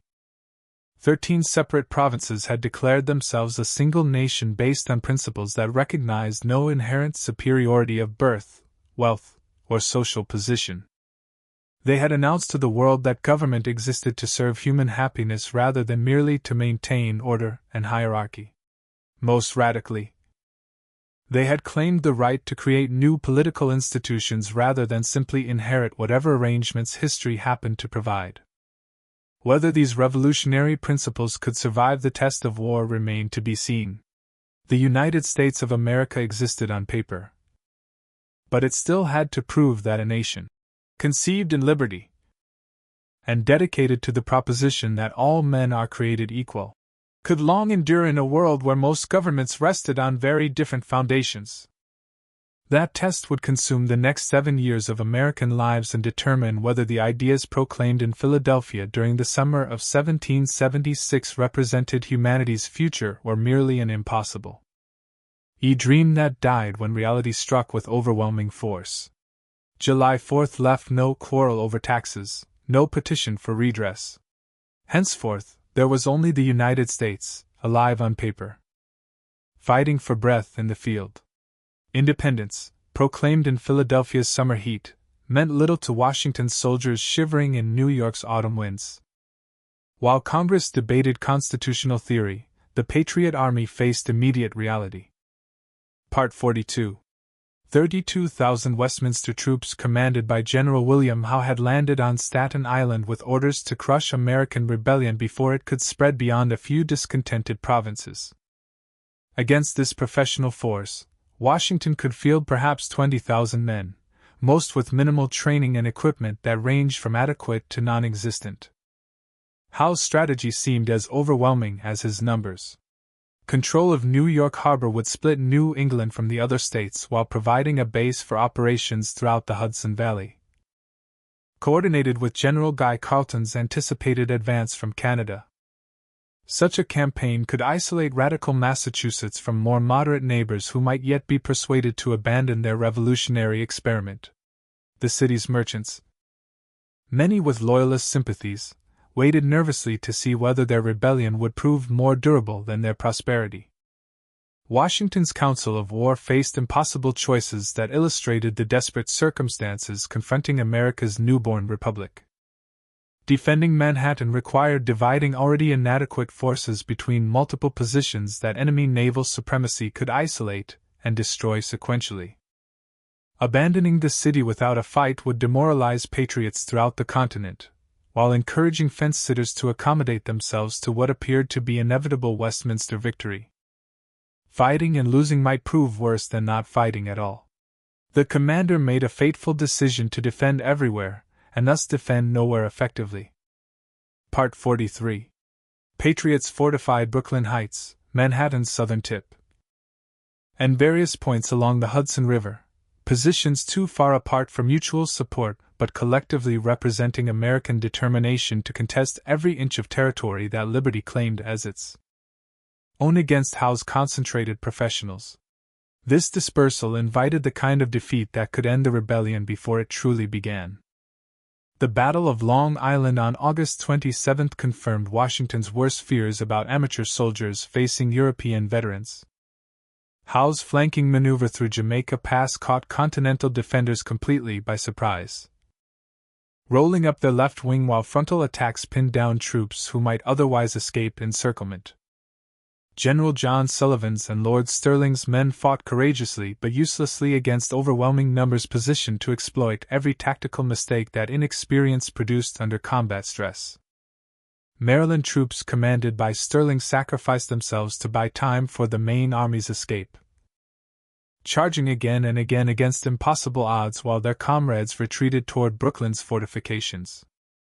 The Maryland 400 entered American legend as men who died to preserve a revolution they would not live to see triumph, though most died unknown and unremembered, except by families who never learned exactly how their sons, fathers, and brothers gave their lives for liberty. Washington himself narrowly escaped capture while rallying troops whose confidence dissolved under their first taste of military disaster. Part 44. Rebel soldiers trained for months in siege warfare around Boston discovered that drilling and actual combat required entirely different skills. Officers who seemed competent during peaceful preparations proved inadequate when decisions had to be made under fire while men died for their mistakes. The army that proclaimed independence with such confidence in July limped back to Manhattan in August, bloodied and demoralized. Worse than military defeat, Long Island revealed the fragility of popular support for revolutionary government under pressure. Long Island farmers faced with occupying troops who demanded loyalty oaths discovered that abstract principles mattered less than immediate security for families and property. Merchants who applauded independence when it seemed costless began calculating whether continued defiance served their interests when Westminster forces controlled local commerce. The revolution had to prove itself worthy of sacrifice, but early evidence suggested it might demand more than most people were prepared to give. Howe's methodical advance up Manhattan Island through September and October demonstrated professional military competence that amateur opposition could not match. At Harlem Heights, American troops achieved a minor tactical success that briefly restored morale, but strategic realities remained unchanged. Westminster forces controlled the rivers, possessed overwhelming numerical superiority, and could choose when and where to fight battles that American commanders had to accept or abandon their positions entirely. Part 45. Fort Washington's surrender in November epitomized the disasters that followed when Republican enthusiasts confronted imperial professionals. Despite its name, the fortress proved indefensible against coordinated assault by land and water. Yet, American commanders convinced themselves that patriotic determination could substitute for adequate preparation and realistic strategy. When Hessian troops stormed the works, they captured nearly 3,000 rebel soldiers, whose loss left Washington with barely enough men to constitute an army. Retreat across New Jersey became a race against time as the Patriot Army dissolved through desertion, expiring enlistments, and sheer exhaustion. Towns that welcomed liberators in 1775 closed their doors to what appeared to be a beaten rabble fleeing superior forces. Farmers who contributed supplies during the hopeful early months now hid their grain and livestock from soldiers who looked more like brigands than defenders of liberty. The cause that seemed so promising when proclaimed in Philadelphia appeared to be dying along the muddy roads leading toward Pennsylvania. Thomas Paine marched with the retreating army and chronicled its agony in words that captured both despair and defiance. "These are the times that try men's souls. The summer soldier and the sunshine patriot will, in this crisis, shrink from the service of their country, but he that stands by it now deserves the love and thanks of man and woman." His second crisis pamphlet, written by campfire light and published throughout the states, reminded Americans that liberty had always required sacrifice and that present sufferings served future happiness. Part 46. Crossing into Pennsylvania in December, Washington commanded fewer than 3,000 effective troops from an army that once numbered over 20,000. Enlistments expired at year's end, threatening to reduce his force even further. Just when the Revolution needed every available defender, local militia called out to reinforce American troops often arrived without weapons, ammunition, or sufficient clothing for winter campaigning. The United States of America, 6 months after declaring independence, teetered on the edge of military collapse. Congress fled Philadelphia for Baltimore as Howe's advance threatened the capital where independence was proclaimed. Representatives who voted boldly for separation in July's heat now faced December's cold reality that revolutions required more than inspiring rhetoric to survive contact with enemy armies. Some delegates began discussing terms for a negotiated surrender, while others insisted that retreat merely represented a temporary setback rather than permanent defeat. Loyalist strength emerged throughout the Middle States as Westminster forces demonstrated their ability to protect supporters while punishing rebels. New Jersey families who remained neutral, while the war's outcome seemed uncertain, now declared for the crown when rebel defeat appeared inevitable. Local committees that enforced non-importation agreements and patriotic conformity discovered that their authority evaporated when enemy troops patrolled nearby roads. Hessian mercenaries compounded American difficulties by introducing foreign elements into what many still viewed as a civil war between kinsmen. Part 47. These professional soldiers, fighting for wages rather than principle, showed little concern for the property rights and personal sensitivities that might restrain Westminster troops with family connections in America. Their presence transformed the struggle from a constitutional dispute within the imperial family into something resembling a foreign conquest. Yet adversity also revealed strengths that prosperity had hidden. Throughout the states, local communities organized relief for rebel soldiers and support for their families. Women assumed responsibilities previously reserved for men, managing farms and businesses while their husbands served in the army. Children too young for military service contributed by manufacturing ammunition, gathering intelligence, and maintaining communications between isolated patriot communities. African Americans faced particularly complex choices as revolutionary principles collided with social realities that denied them the liberty that white patriots claimed as their birthright. Some joined the Patriot Army, hoping that military service would earn recognition of their humanity and rights. Others supported Westminster forces after promises of freedom for slaves who abandoned rebel masters. The contradiction between revolutionary ideals and revolutionary practice created opportunities for Black Americans to advance their own liberation, regardless of which side ultimately triumphed. Native American tribes generally supported Westminster forces, calculating that London's imperial authority offered better protection against frontier expansion than did revolutionary governments controlled by land-hungry settlers. This alliance provided Britain with valuable military assets while forcing American commanders to defend multiple frontiers simultaneously. Indian raids on exposed settlements drained resources needed for the main war while demonstrating that independence might cost more than most patriots initially imagined. Part 48. Religious communities struggled with conflicting loyalties as war forced choices between spiritual principles and political commitments. Quakers, committed to pacifism, found their communities divided between those who supported the revolution through non-military contributions and those who viewed any assistance to war-making as a violation of divine law. Anglican clergy, many educated in England and financially dependent on church connections, generally counseled loyalty to established authority while their congregations increasingly embraced resistance. News of Trenton reached the States during the darkest period of the war, when many Americans had concluded that independence was a noble dream that reality had shattered beyond repair. Washington's Christmas night crossing of the Delaware River in a blizzard, followed by a surprise attack on Hessian forces celebrating their holiday, demonstrated that American troops retained fighting spirit despite months of defeats and retreats. The small victory yielded minimal strategic advantage, but enormous psychological benefit for a cause that desperately needed evidence that ultimate triumph remained possible. Captain Alexander Hamilton's batteries supported Washington's assault, while young James Monroe suffered wounds that would mark him for life. Future President and future Treasury Secretary served together in ranks that included farmers from Pennsylvania, fishermen from Massachusetts, and mechanics from New York.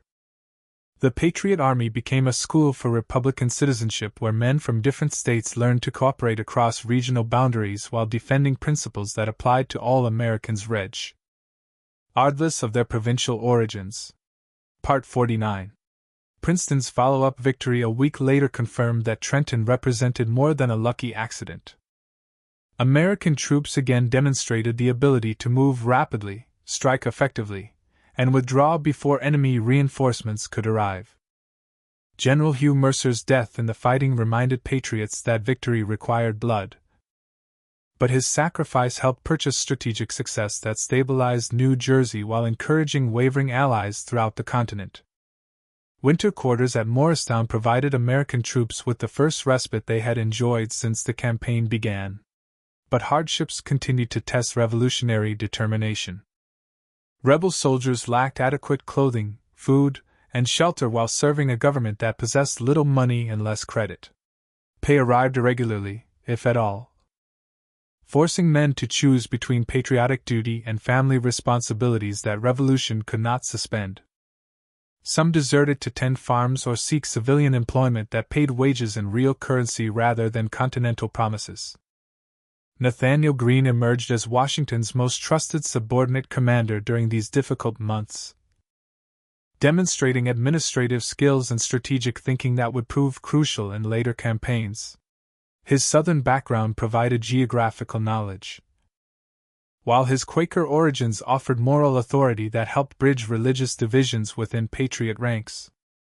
Greene understood that amateur armies succeeded through endurance rather than tactical brilliance. learning to avoid battles that risked everything while seeking engagements that advanced long-term objectives. Part 50. Henry Knox's epic winter journey from Fort Ticonderoga delivered artillery that transformed Patriot capabilities while demonstrating logistical innovation that European armies rarely attempted. Dragging 59 cannons 300 miles through snow and ice required improvisation and determination that professional soldiers might consider impossible.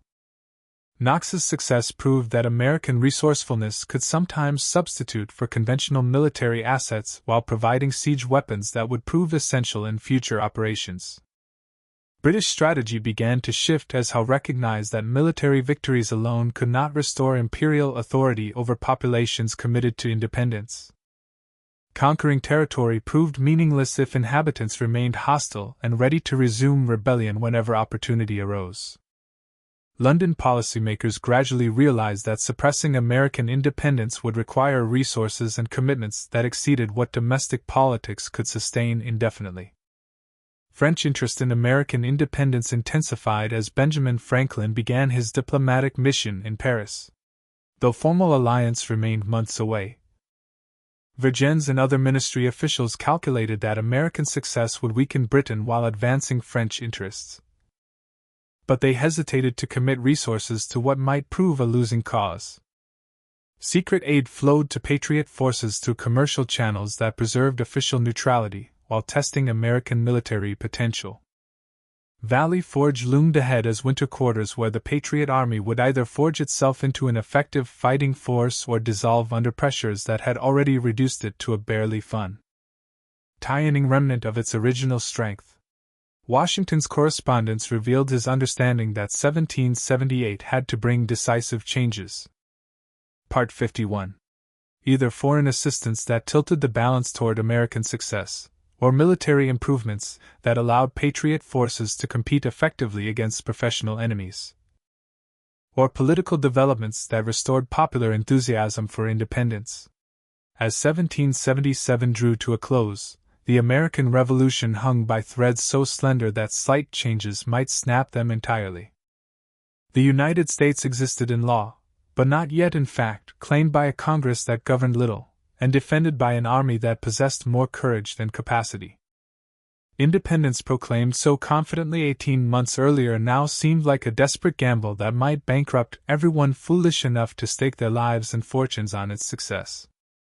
But something fundamental had changed in American consciousness that could not easily be reversed regardless of military outcomes. Ordinary people had discovered that they could organize effective resistance against imperial authority while maintaining civil order and economic productivity. Local communities had learned to govern themselves without external direction while cooperating with neighbors to achieve common objectives. Most importantly, Americans had begun to imagine political possibilities that transcended inherited arrangements and created new institutions based on popular consent rather than traditional authority. Whether these revolutionary changes in human consciousness could survive military defeat remained to be seen. The Patriot Army retreated toward winter quarters that might become its graveyard. While Congress debated in exile whether to continue resistance or seek a negotiated settlement, British forces controlled most major ports while Loyalist militia emerged throughout the countryside. By conventional measures, the rebellion appeared doomed. Yet revolutions succeeded or failed according to different standards than conventional wars. Ideas once planted in human minds proved remarkably difficult to eradicate through military force alone. Part 52. The principles proclaimed in Philadelphia had taken root throughout American society in ways that mere defeat could not easily undo. Independence might yet survive the winter that threatened to kill the army that defended it. Preserved in the hearts and minds of people who had glimpsed possibilities that transformed how they understood government, liberty, and their own place in the world. Snow began falling at Valley Forge as Washington's ragtag host settled into winter quarters that would either temper it into a professional weapon or shatter what remained of organized resistance. Yet 300 miles to the north, events already underway were about to turn this uprising from a provincial revolt into a global confrontation that would upset the balance of power on 4 continents. General John Burgoyne marched south from Canada with 7,000 redcoats, Hessians, and native allies. Certain his well-choreographed invasion would cleave New England from the other states like a surgeon's scalpel. On London maps, his design appeared flawless: push down Lake Champlain to Albany, rendezvous with Colonel Barry Street Ledger advancing from Oswego, and with General Howe driving up the Hudson. The converging blades, Westminster believed, would crush rebel resistance in the valley and prove the Empire could still execute complex operations despite America's untamed landscape. Part 53. Fort Ticonderoga fell on July 5, 1777. Vindicating metropolitan optimism. The stronghold, snatched so dramatically by Benedict Arnold and Ethan Allen 2 years earlier, capitulated almost without a shot once Royal gunners hauled cannon onto Mount Defiance. General Arthur St. Clair withdrew in haste, leaving wagons of provisions that Burgoyne's column sorely needed for the wilderness trek toward Albany. The triumph, however, became a millstone, chasing St. Clair 8 precious weeks. And word of Ticonderoga's loss flashed through New England's alarm network, spurring farmers who might have stayed neutral to take up arms.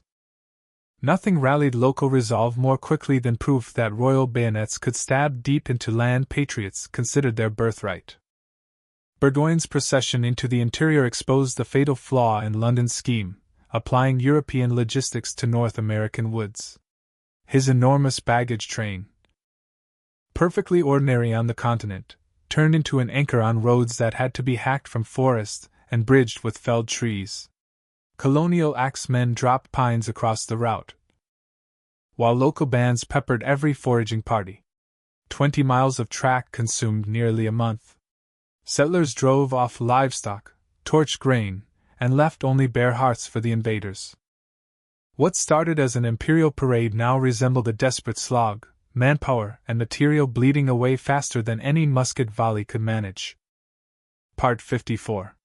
General Philip Schuyler exploited the terrain brilliantly, declining set-piece battles and instead drawing Burgoyne ever deeper while sapling-sharp militia shadowed the column.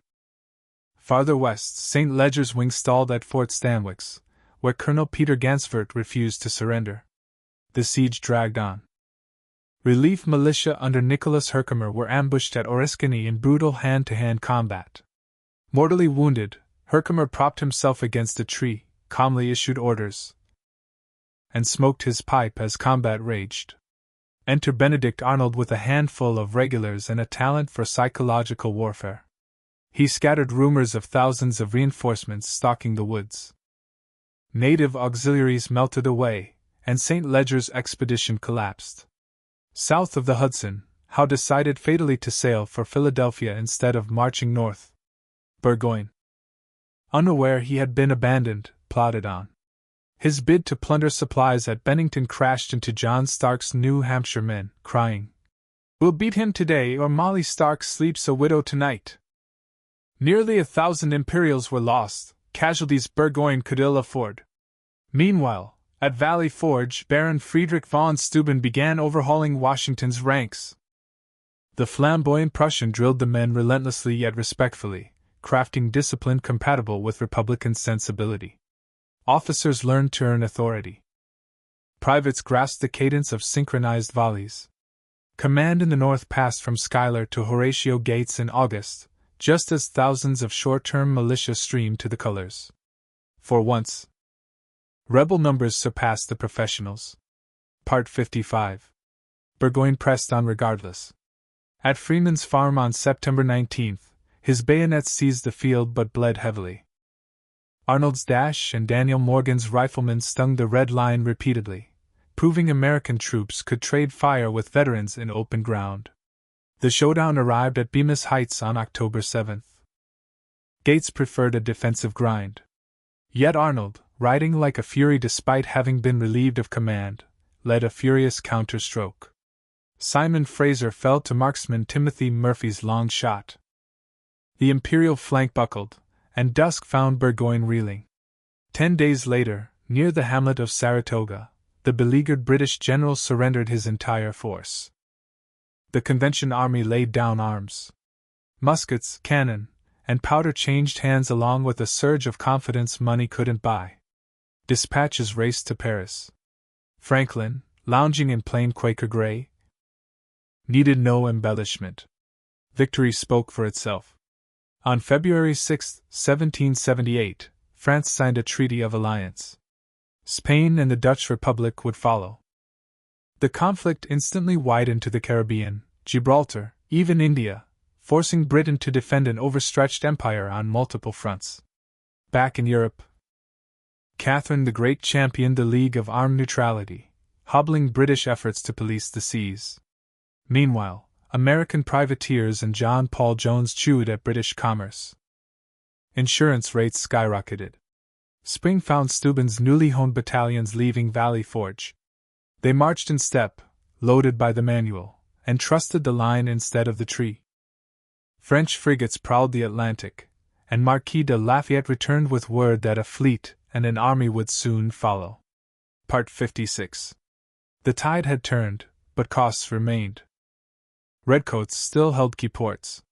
Loyalist rangers raided the backcountry, and southern plantations had yet to feel the war's full heat. Allied courts pursued their own agendas. And American unity was forever fragile. Saratoga was the hinge. The door to victory was open, not yet secured. Independence now rode on international coalitions and a citizen soldiery tempered by hardship. The world truly had turned upside down.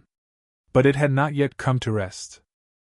Clinton's War Council gathered in New York through the winter of 1778, wrestling with the new reality that Saratoga had made impossible to ignore.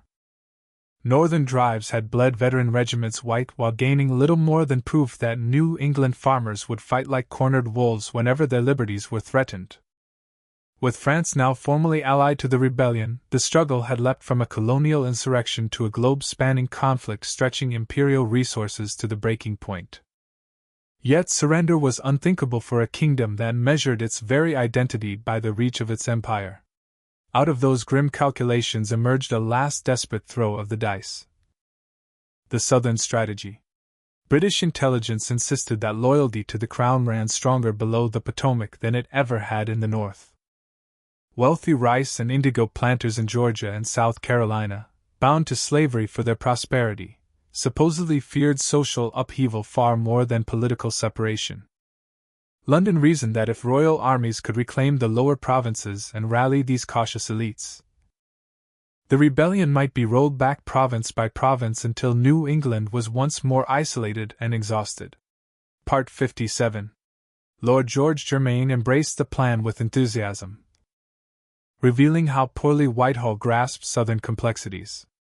From his vantage in London's War Office, the region looked orderly, hierarchical, and therefore salvageable. Surely pragmatic landowners would prefer reconciliation with the crown to dependence on Massachusetts radicals whose egalitarian rhetoric threatened planter supremacy.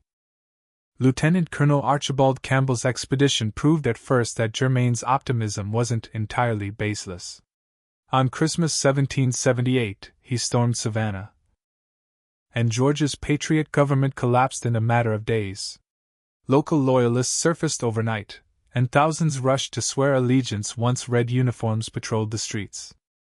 The fall of Savannah looked like the first link in a chain that would choke the rebellion into submission. Yet those early successes carried a hidden curse. Formal victory on the coast did nothing to quell the backcountry, where resistance vanished into pine barrens and swamps the way mist slips between cypress trunks. Patriot detachments melted into the landscape they knew by heart, returning to strike wagon trains, patrols, and isolated pickets before dissolving again into the cane brakes. The British Army, drilled for European set-piece battles, found itself chasing ghosts. Part 58. Charleston became the ultimate test of the strategy. In early 1780, Sir Henry Clinton sailed south with more than 8,000 regulars, determined to seize the richest port in the South and break the Patriot war effort in a single stroke. The siege was textbook: entrenchments, gun batteries, trench parallels creeping closer each night. General Benjamin Lincoln, cornered within the city's sandy ramparts, commanded nearly 6,000 mixed state and continental defenders. but no relief army could penetrate the ring of bayonets and broadsides. On May 12, Charleston capitulated, the largest surrender of American arms in the war. London celebrated. The ministry declared the rebellion's back broken, but inside the triumph lurked a poisoned seed. British authority now had to be lived with, not merely proclaimed. And restoring royal order meant relying on local loyalists, who were often more eager for vengeance than for reconciliation. One such instrument was Banastre Tarleton. At 26, his green-jacketed legion galloped across the Carolina Low Country, sabers flashing and torches setting barns ablaze. He believed terror would cow rebels back into submission. Instead, his refusal to accept surrender at Waxhaws on May 29, where wounded men were cut down after throwing their muskets aside, turned Bloody Ban into the devil of patriot nightmares. Mothers whispered his name to frightened children. Men rode to join militia companies, swearing they would never ask quarter from dragoons who gave none. Part 59. If Tarleton was terror, Francis Marion was invisibility. The wiry South Carolinian, soon christened the Swamp Fox, struck convoys, liberated prisoners, and disappeared into the dark water labyrinth of the Pedee. Plantation overseers loyal to the king now slept uneasily, knowing Marion's riflemen could appear from any palmetto thicket. Farther inland, Thomas Sumter, the Carolina Gamecock, rallied hard-riding partisans who fought with tomahawks as readily as muskets. Sumter's men ambushed outposts along the Santee, then melted into the Pine Hills before British reinforcements arrived. In London's War Office, the reports blurred into a litany: supply depot burned, courier intercepted, loyalist column wiped out, outpost abandoned. Control seemed to shrink to the soil garrison boots actually touched, and sometimes not even that. Redcoat sentries joked that the night itself fought for the rebels. Desperate to smash this hydra of local resistance, Clinton empowered Charles Cornwallis with sweeping authority. The Earl was everything London admired: brave, relentless, confident in disciplined force. Yet he confronted a foe that refused to stay put long enough to be destroyed. When he chased Sumter into the back country, Marion struck near Georgetown. When Tarleton burst into a militia camp, the rebels simply scattered and reformed 2 counties away. To knit chaos into strategy, the Americans turned to Major General Nathaniel Greene, a Rhode Island Quaker whose calm masked iron endurance. Taking command in October 1780, Greene surveyed the chessboard and chose a patient game: stretch Cornwallis until his columns thinned, then strike where least expected. Part 60. Greene split his army. He sent Daniel Morgan, a hulking Virginian with a gravel voice and a knack for intuitive tactics, westward to menace Tory strongholds near the Broad River. Cornwallis dispatched Tarleton to hunt him down. The chase ended at Cowpens on January 17, 1781, where Morgan engineered a tactical masterpiece. Militia fired 2 deliberate volleys, feigned panic, and drew British regulars into a hollow line with Continental bayonets. When Morgan unleashed a double envelopment, Tarleton's legion shattered. London lost 900 seasoned soldiers. The American casualty list barely topped 70. Humiliated but unbowed, Cornwallis burned his baggage to move faster, vowing to corner Greene before his foe could escape across North Carolina. The 2 armies danced a brutal waltz called the Race to the Dan.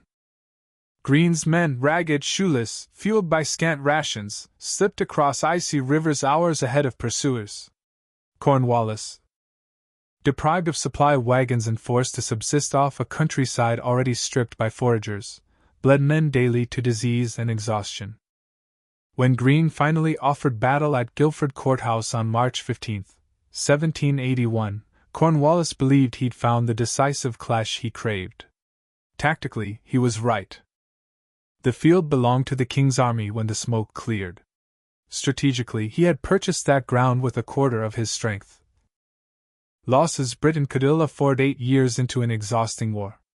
Greene, though beaten, had survival in hand. "We fight, get beat, rise, and fight again," he wrote Congress. And he proved it by pivoting south into South Carolina. Part 61. While Cornwallis, bruised and low on supplies, angled north into Virginia, seeking reinforcements. Southern Loyalists, watching the King's army vanish into the distance, suffered a collective chill of doubt. With redcoats gone, they faced Marion's and Sumter's rage alone. Skirmish by skirmish, fort by fort, Greene and his partisan allies retook the interior. By summer's end, only Charleston and Savannah remained in British hands, isolated coastal islands of red in a sea of rebel green. Meanwhile, Virginia reeled from new blows. Benedict Arnold, freshly minted British brigadier after his treason at West Point, ravaged the James River in early 1781, torching tobacco warehouses and shipyards. Arnold's raid, though minor militarily, struck at patriot morale, proof that the Revolution could birth traitors of the highest rank. Arnold's presence in Virginia drew the Marquis de Lafayette into a cat-and-mouse campaign north of the James. Lafayette's slender Franco-American corps ducked and dodged the combined armies of Arnold then Cornwallis, never risking destruction but forever spoiling British foraging. By July, Cornwallis had orders to secure a deep-water base on the Chesapeake. He chose Yorktown, fortifying its sandy bluffs with redoubts and earthworks. What he could not know, what no one in London could foresee, was that two independent Franco-American plans were converging on him like thunderheads. North of the Hudson, Washington and Rochambeau calculated a bold stroke. March the Allied army from New York to Virginia, masked their movement with deception, and if the French fleet could win temporary control of the Chesapeake, trap Cornwallis on his peninsula. Admiral de Grasse, sailing from the West Indies with 28 ships of the line, promised precisely that. Part 62. Back in South Carolina, partisan war ground on with unrelenting cruelty. Loyalist and patriot neighbors burned each other's barns, hanged prisoners from oak limbs, and shot wounded men on doorsteps. The Revolution's high ideals, recited in Philadelphia parlors, drowned here in ash and blood. Women ran estates, smuggled messages, and comforted refugees. Enslaved Africans, courted by both armies with promises of liberty, weighed the chance of freedom against the certainty of capture and punishment. Native nations, especially the Cherokee and Creek, struck frontier settlements to halt settler encroachment, transforming the southern backwoods into a theater of three-way war. In September, de Grasse's cannon thundered at the Battle of the Capes, driving a British relief squadron back to New York and sealing Yorktown by sea. A fortnight later, Washington's and Rochambeau's columns linked with Lafayette. Hemming Cornwallis behind ramparts he suddenly realized were prison walls. For 3 weeks, Allied artillery ground Yorktown to rubble. Redoubt 9 fell to French bayonets. Redoubt 10 to Alexander Hamilton's night charge where Virginians, New Yorkers, and free black sappers stormed parapets together. Cornwallis, his lines collapsing, attempted a desperate river escape, thwarted when a squall scattered his boats like leaves. On October 19, 1781, the Earl surrendered more than 7,000 troops. British drummers beat a march called "The World Turned Upside Down," as ranks stacked muskets before lines of ragged American and immaculate French soldiers. Yorktown did not end the war at a stroke, but it broke the Southern strategy beyond repair. Part 63. London still held Savannah and Charleston, but their garrisons now stared anxiously seaward, waiting for French masts to crest the horizon. Loyalist morale cratered. Thousands fled with the redcoats when evacuation orders finally came.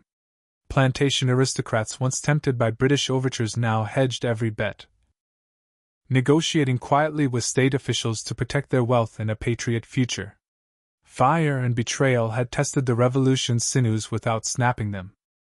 Through swamp skirmish and plantation raid, through Cowpens, Kings Mountain, Guilford, and Yorktown, Americans learned that a people defending their own soil could bleed a global empire dry by refusing to break. The South lay battered, its fields scorched, and its families divided. But from that crucible emerged a deeper understanding of the costs and the worth of liberty. The king's dice had rolled, rattled, and come up short. Now the United States stood on the shoreline of victory, bruised yet unbowed, ready to claim the harvest sown in sacrifice. Summer heat shimmered over Virginia's tidewater rivers as Cornwallis settled his army into Yorktown. Confident that this tobacco port offered the secure base that had eluded him throughout his exhausting campaigns in the Carolinas. From here, he could threaten Patriot supply lines while maintaining communication with Clinton's forces in New York through naval routes that Westminster still controlled. The Earl believed he had finally positioned his troops where their professional advantages could decisively influence the war's outcome. Part 64. Yet, even as redcoats fortified the bluffs overlooking the York River, forces beyond Cornwallis's knowledge converged to create the trap that would end metropolitan hopes for suppressing American independence. In Newport, Rhode Island, Rochambeau's French army prepared for the march that would unite European professionalism with continental determination. Off the Virginia Capes, Admiral de Grasse's fleet sailed north from the Caribbean, carrying reinforcements whose arrival would transform strategic possibilities throughout the Chesapeake region. Washington's headquarters at New Windsor buzzed with activity as the commander and his staff planned the campaign that might finally achieve decisive victory over enemies who had seemed invincible. Despite years of defeats and setbacks, the Virginian understood that opportunity rarely offered second chances, particularly when success depended on coordinating land and sea operations across hundreds of miles of territory where communication failures could destroy carefully laid plans. Everything had to work perfectly, or the war might drag on for years with no certainty of ultimate success. Intelligence reports from Lafayette confirmed that Cornwallis remained committed to his Yorktown position, despite growing evidence that French naval support threatened to isolate his army from seaborne reinforcement. The young Marquis had spent months maneuvering his small force through Virginia's interior, avoiding decisive engagement, while gathering information about enemy dispositions and intentions. His reports provided Washington with detailed knowledge of terrain, enemy strength, and local resources that would prove crucial during the coming siege. Part 65. Rochambeau's march from Rhode Island demonstrated the logistical sophistication that French military organization brought to operations that continental forces could never attempt independently. His 4,000 troops moved with a precision that European armies took for granted, but that Americans still found remarkable. Their supply trains were efficiently managed, and their routes carefully planned to avoid unnecessary delays. The Count himself proved a diplomatic commander whose tact smoothed over inevitable friction between allies whose military traditions differed significantly. Philadelphia citizens lined the streets as Allied armies paraded through the capital where independence was proclaimed 5 years earlier.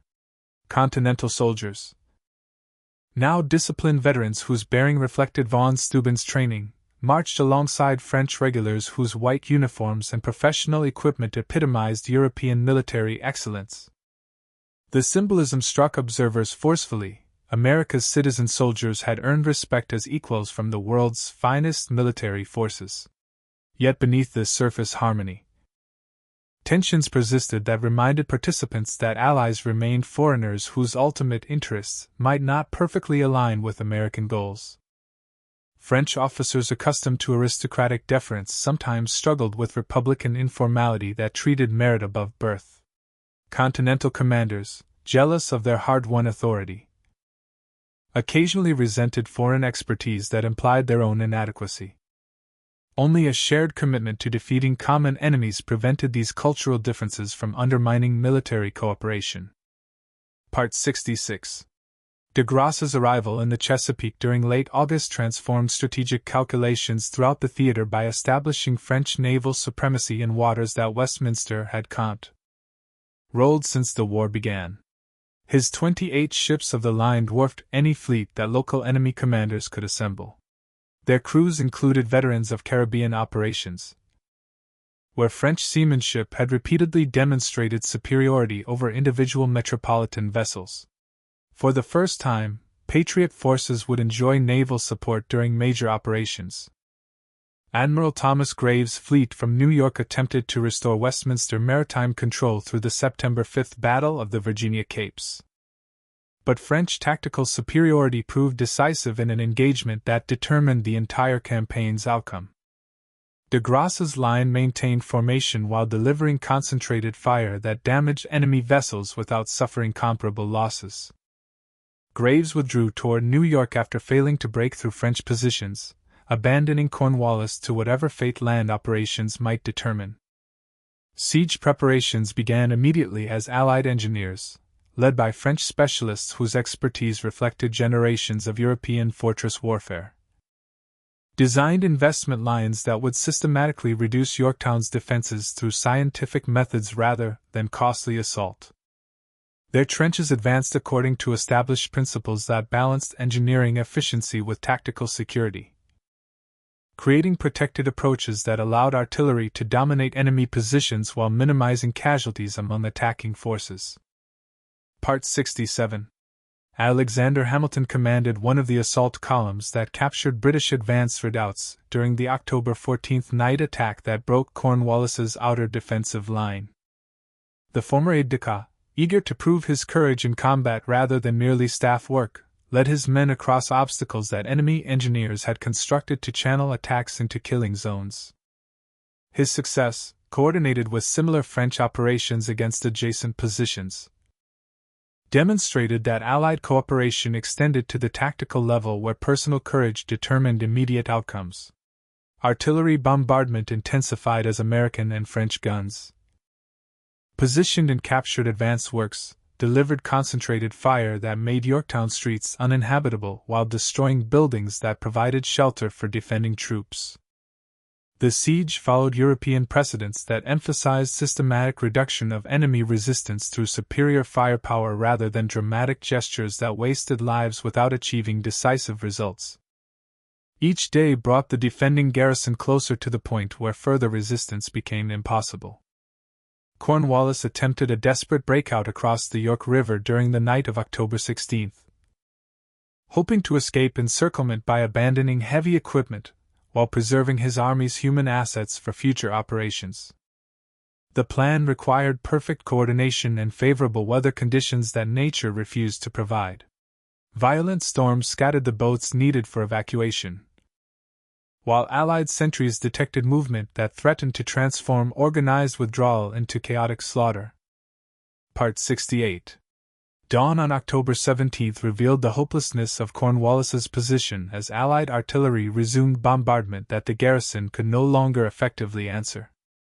Ammunition stocks ran dangerously low, while casualties mounted among troops whose morale finally broke under pressures that professional discipline could no longer contain. A single drummer boy appeared on the ramparts, beating parley, while a white flag signaled the Earl's readiness to discuss surrender terms that would end 4 years of Southern warfare. Negotiation proceeded with a courtesy that reflected 18th-century military conventions, though underlying tensions reminded participants that this war had sometimes violated traditional rules governing conflict between civilized opponents. Washington insisted that surrender ceremonies accord American forces the same honors granted to their French allies, establishing a diplomatic precedent that recognized the United States as an equal participant rather than merely a French client. The distinction mattered enormously for a nation whose international standing remained fragile despite military success. October 19, 1781. Dawn was clear and cool as Allied armies formed ranks for the ceremony that would eliminate Westminster's last major force south of New York while effectively ending active combat operations throughout most of the continent. British musicians reportedly played "The World Turned Upside Down" as 7,000 redcoats and Hessians marched between American and French lines to lay down arms that would no longer serve imperial authority in North America. The symbolism proved appropriate for an event that transformed global power relationships. Part 69. Cornwallis pleaded illness to avoid the personal humiliation of surrendering his sword to Washington, leaving this duty to General Charles O'Hara, who initially attempted to yield to Rochambeau rather than acknowledge American authority. The French commander graciously redirected him toward Washington, who designated General Benjamin Lincoln to receive the surrender in recognition of Lincoln's own humiliation at Charleston the previous year. These ceremonial details mattered because they established precedents for how the world would treat America's claims to sovereign dignity. Yorktown's aftermath demonstrated both the possibilities and limitations of Allied cooperation as French and American commanders debated how to exploit their victory most effectively. De Grasse's immediate departure for Caribbean operations that served French rather than continental interests illustrated how quickly alliance priorities could diverge when immediate dangers subsided. Washington's proposals for coordinated assault on New York received polite French consideration that clearly indicated minimal enthusiasm for operations that would primarily benefit American objectives. News of Cornwallis's surrender reached London in late November, arriving at precisely the moment when Lord North's ministry faced mounting political pressure over the war's escalating costs and diminishing prospects for success. The Prime Minister reportedly received the dispatch as he would have taken a ball in his breast, immediately recognizing that military defeat ensured political catastrophe for any government associated with failed American policy. "Oh God, it is all over," proved prophetic of both military and political consequences. Part 70. Parliamentary debates through the winter of 1781 to 1782 revealed the empire's exhaustion after 6 years of global warfare that had strained imperial resources beyond their sustainable limits. Military expenses consumed enormous sums while French, Spanish, and Dutch naval operations threatened territories throughout the Caribbean, Mediterranean, and Indian Ocean that generated revenue essential for London's financial stability. Continuing American operations would require commitments that domestic politics could not support indefinitely. Henry Knox's transportation of captured artillery from Yorktown to the Hudson Highlands demonstrated the logistical capabilities that Continental forces had developed through years of improvisation and necessity. His winter march with siege guns weighing thousands of pounds proved no less remarkable than his earlier expedition from Ticonderoga, showing that American military administration could now accomplish tasks that European armies would attempt only with elaborate preparation and massive resources. Peace negotiations began informally through intermediaries who tested whether the warring parties could identify terms that might end hostilities without requiring either side to abandon essential interests completely. British commissioners led by Richard Oswald gradually accepted the reality that American independence had become irreversible, while seeking to preserve commercial relationships that might benefit both nations despite political separation. The discussions revealed how dramatically Yorktown had altered diplomatic possibilities throughout the Atlantic world. Part 71. John Adams, Benjamin Franklin, and John Jay represented American interests in Paris negotiations that would determine whether military victory could be translated into diplomatic success that secured long-term national advantages.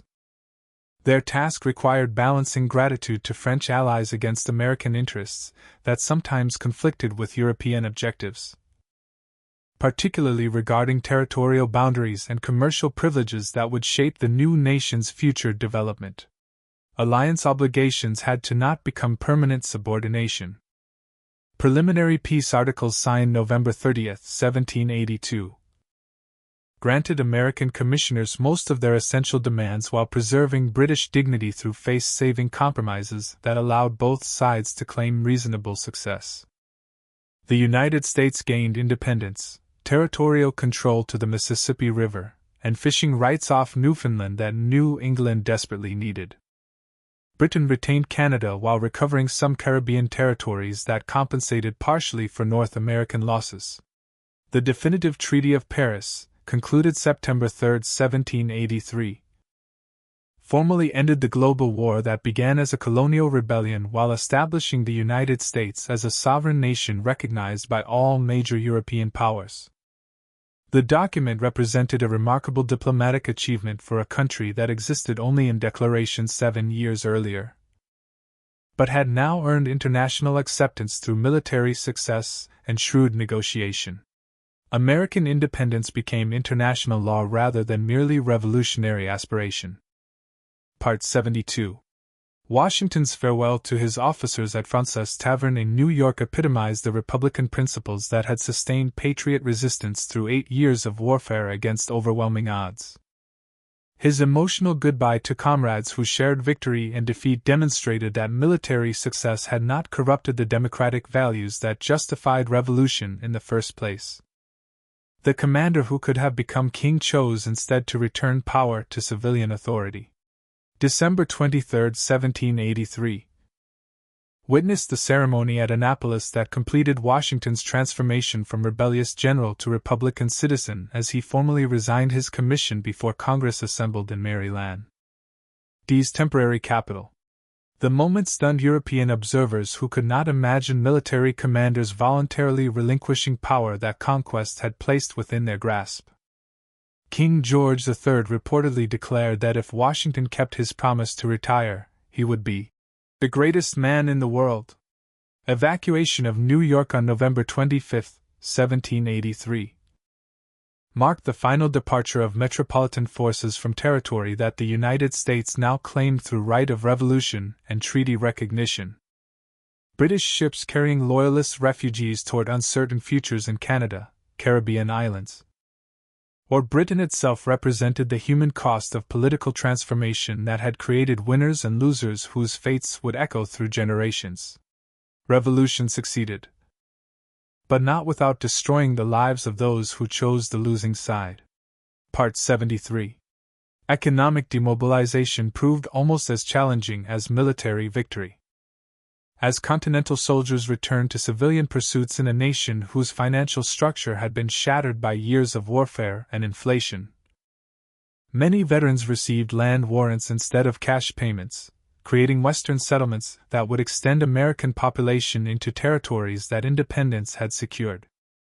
Others struggled with disabilities and poverty that peacetime society often ignored despite their wartime sacrifices. State governments faced enormous debts accumulated during wartime while lacking adequate revenue sources to meet obligations that creditors increasingly demanded. Continental currency had become worthless, dismissed with the phrase, "Not worth a continental." States issued their own currencies, creating monetary chaos that paralyzed commerce.